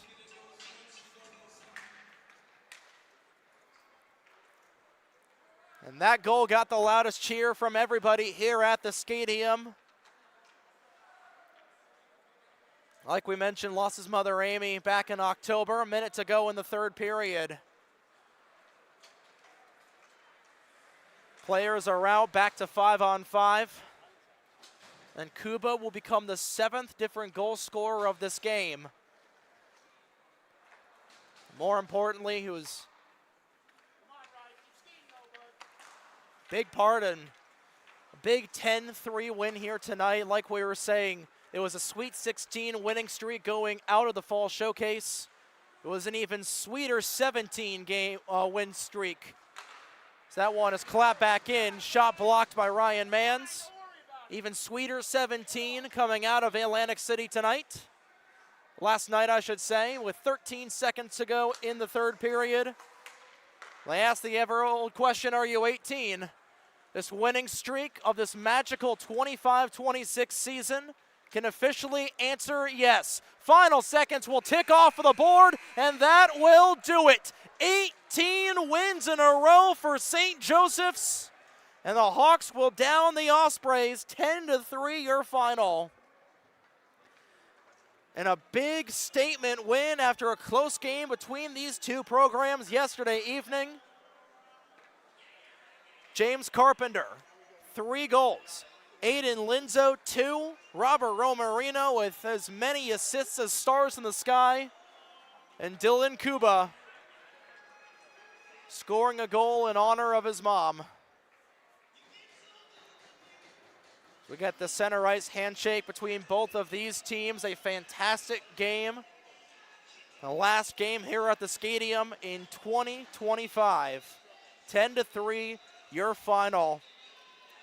St. Joseph's has got one more game in 2025, an outdoor game against the Drexel Dragons. That'll be on December 6th at Spring Mountain.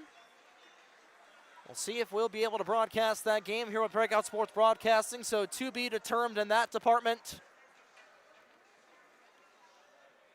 But on behalf of everybody here at Breakout Sports Broadcasting, for our CEO, Carolo Pascal, our videographer, and CFO, Colton Reynolds, my name is Trey Wright, saying so long from the Skatium. Next time we'll be back in Haverford will be sometime in January. I believe they'll be taking on Westchester here. But irregardlessly, thank you so much for tuning in to tonight's broadcast of St. Joseph's University Hockey. Your final score on Cancer Awareness Night, St. Joseph Hawks 10, Stockton Ospreys 3. Have a great evening, ladies and gentlemen. Enjoy your Sunday. We'll see you in the new year.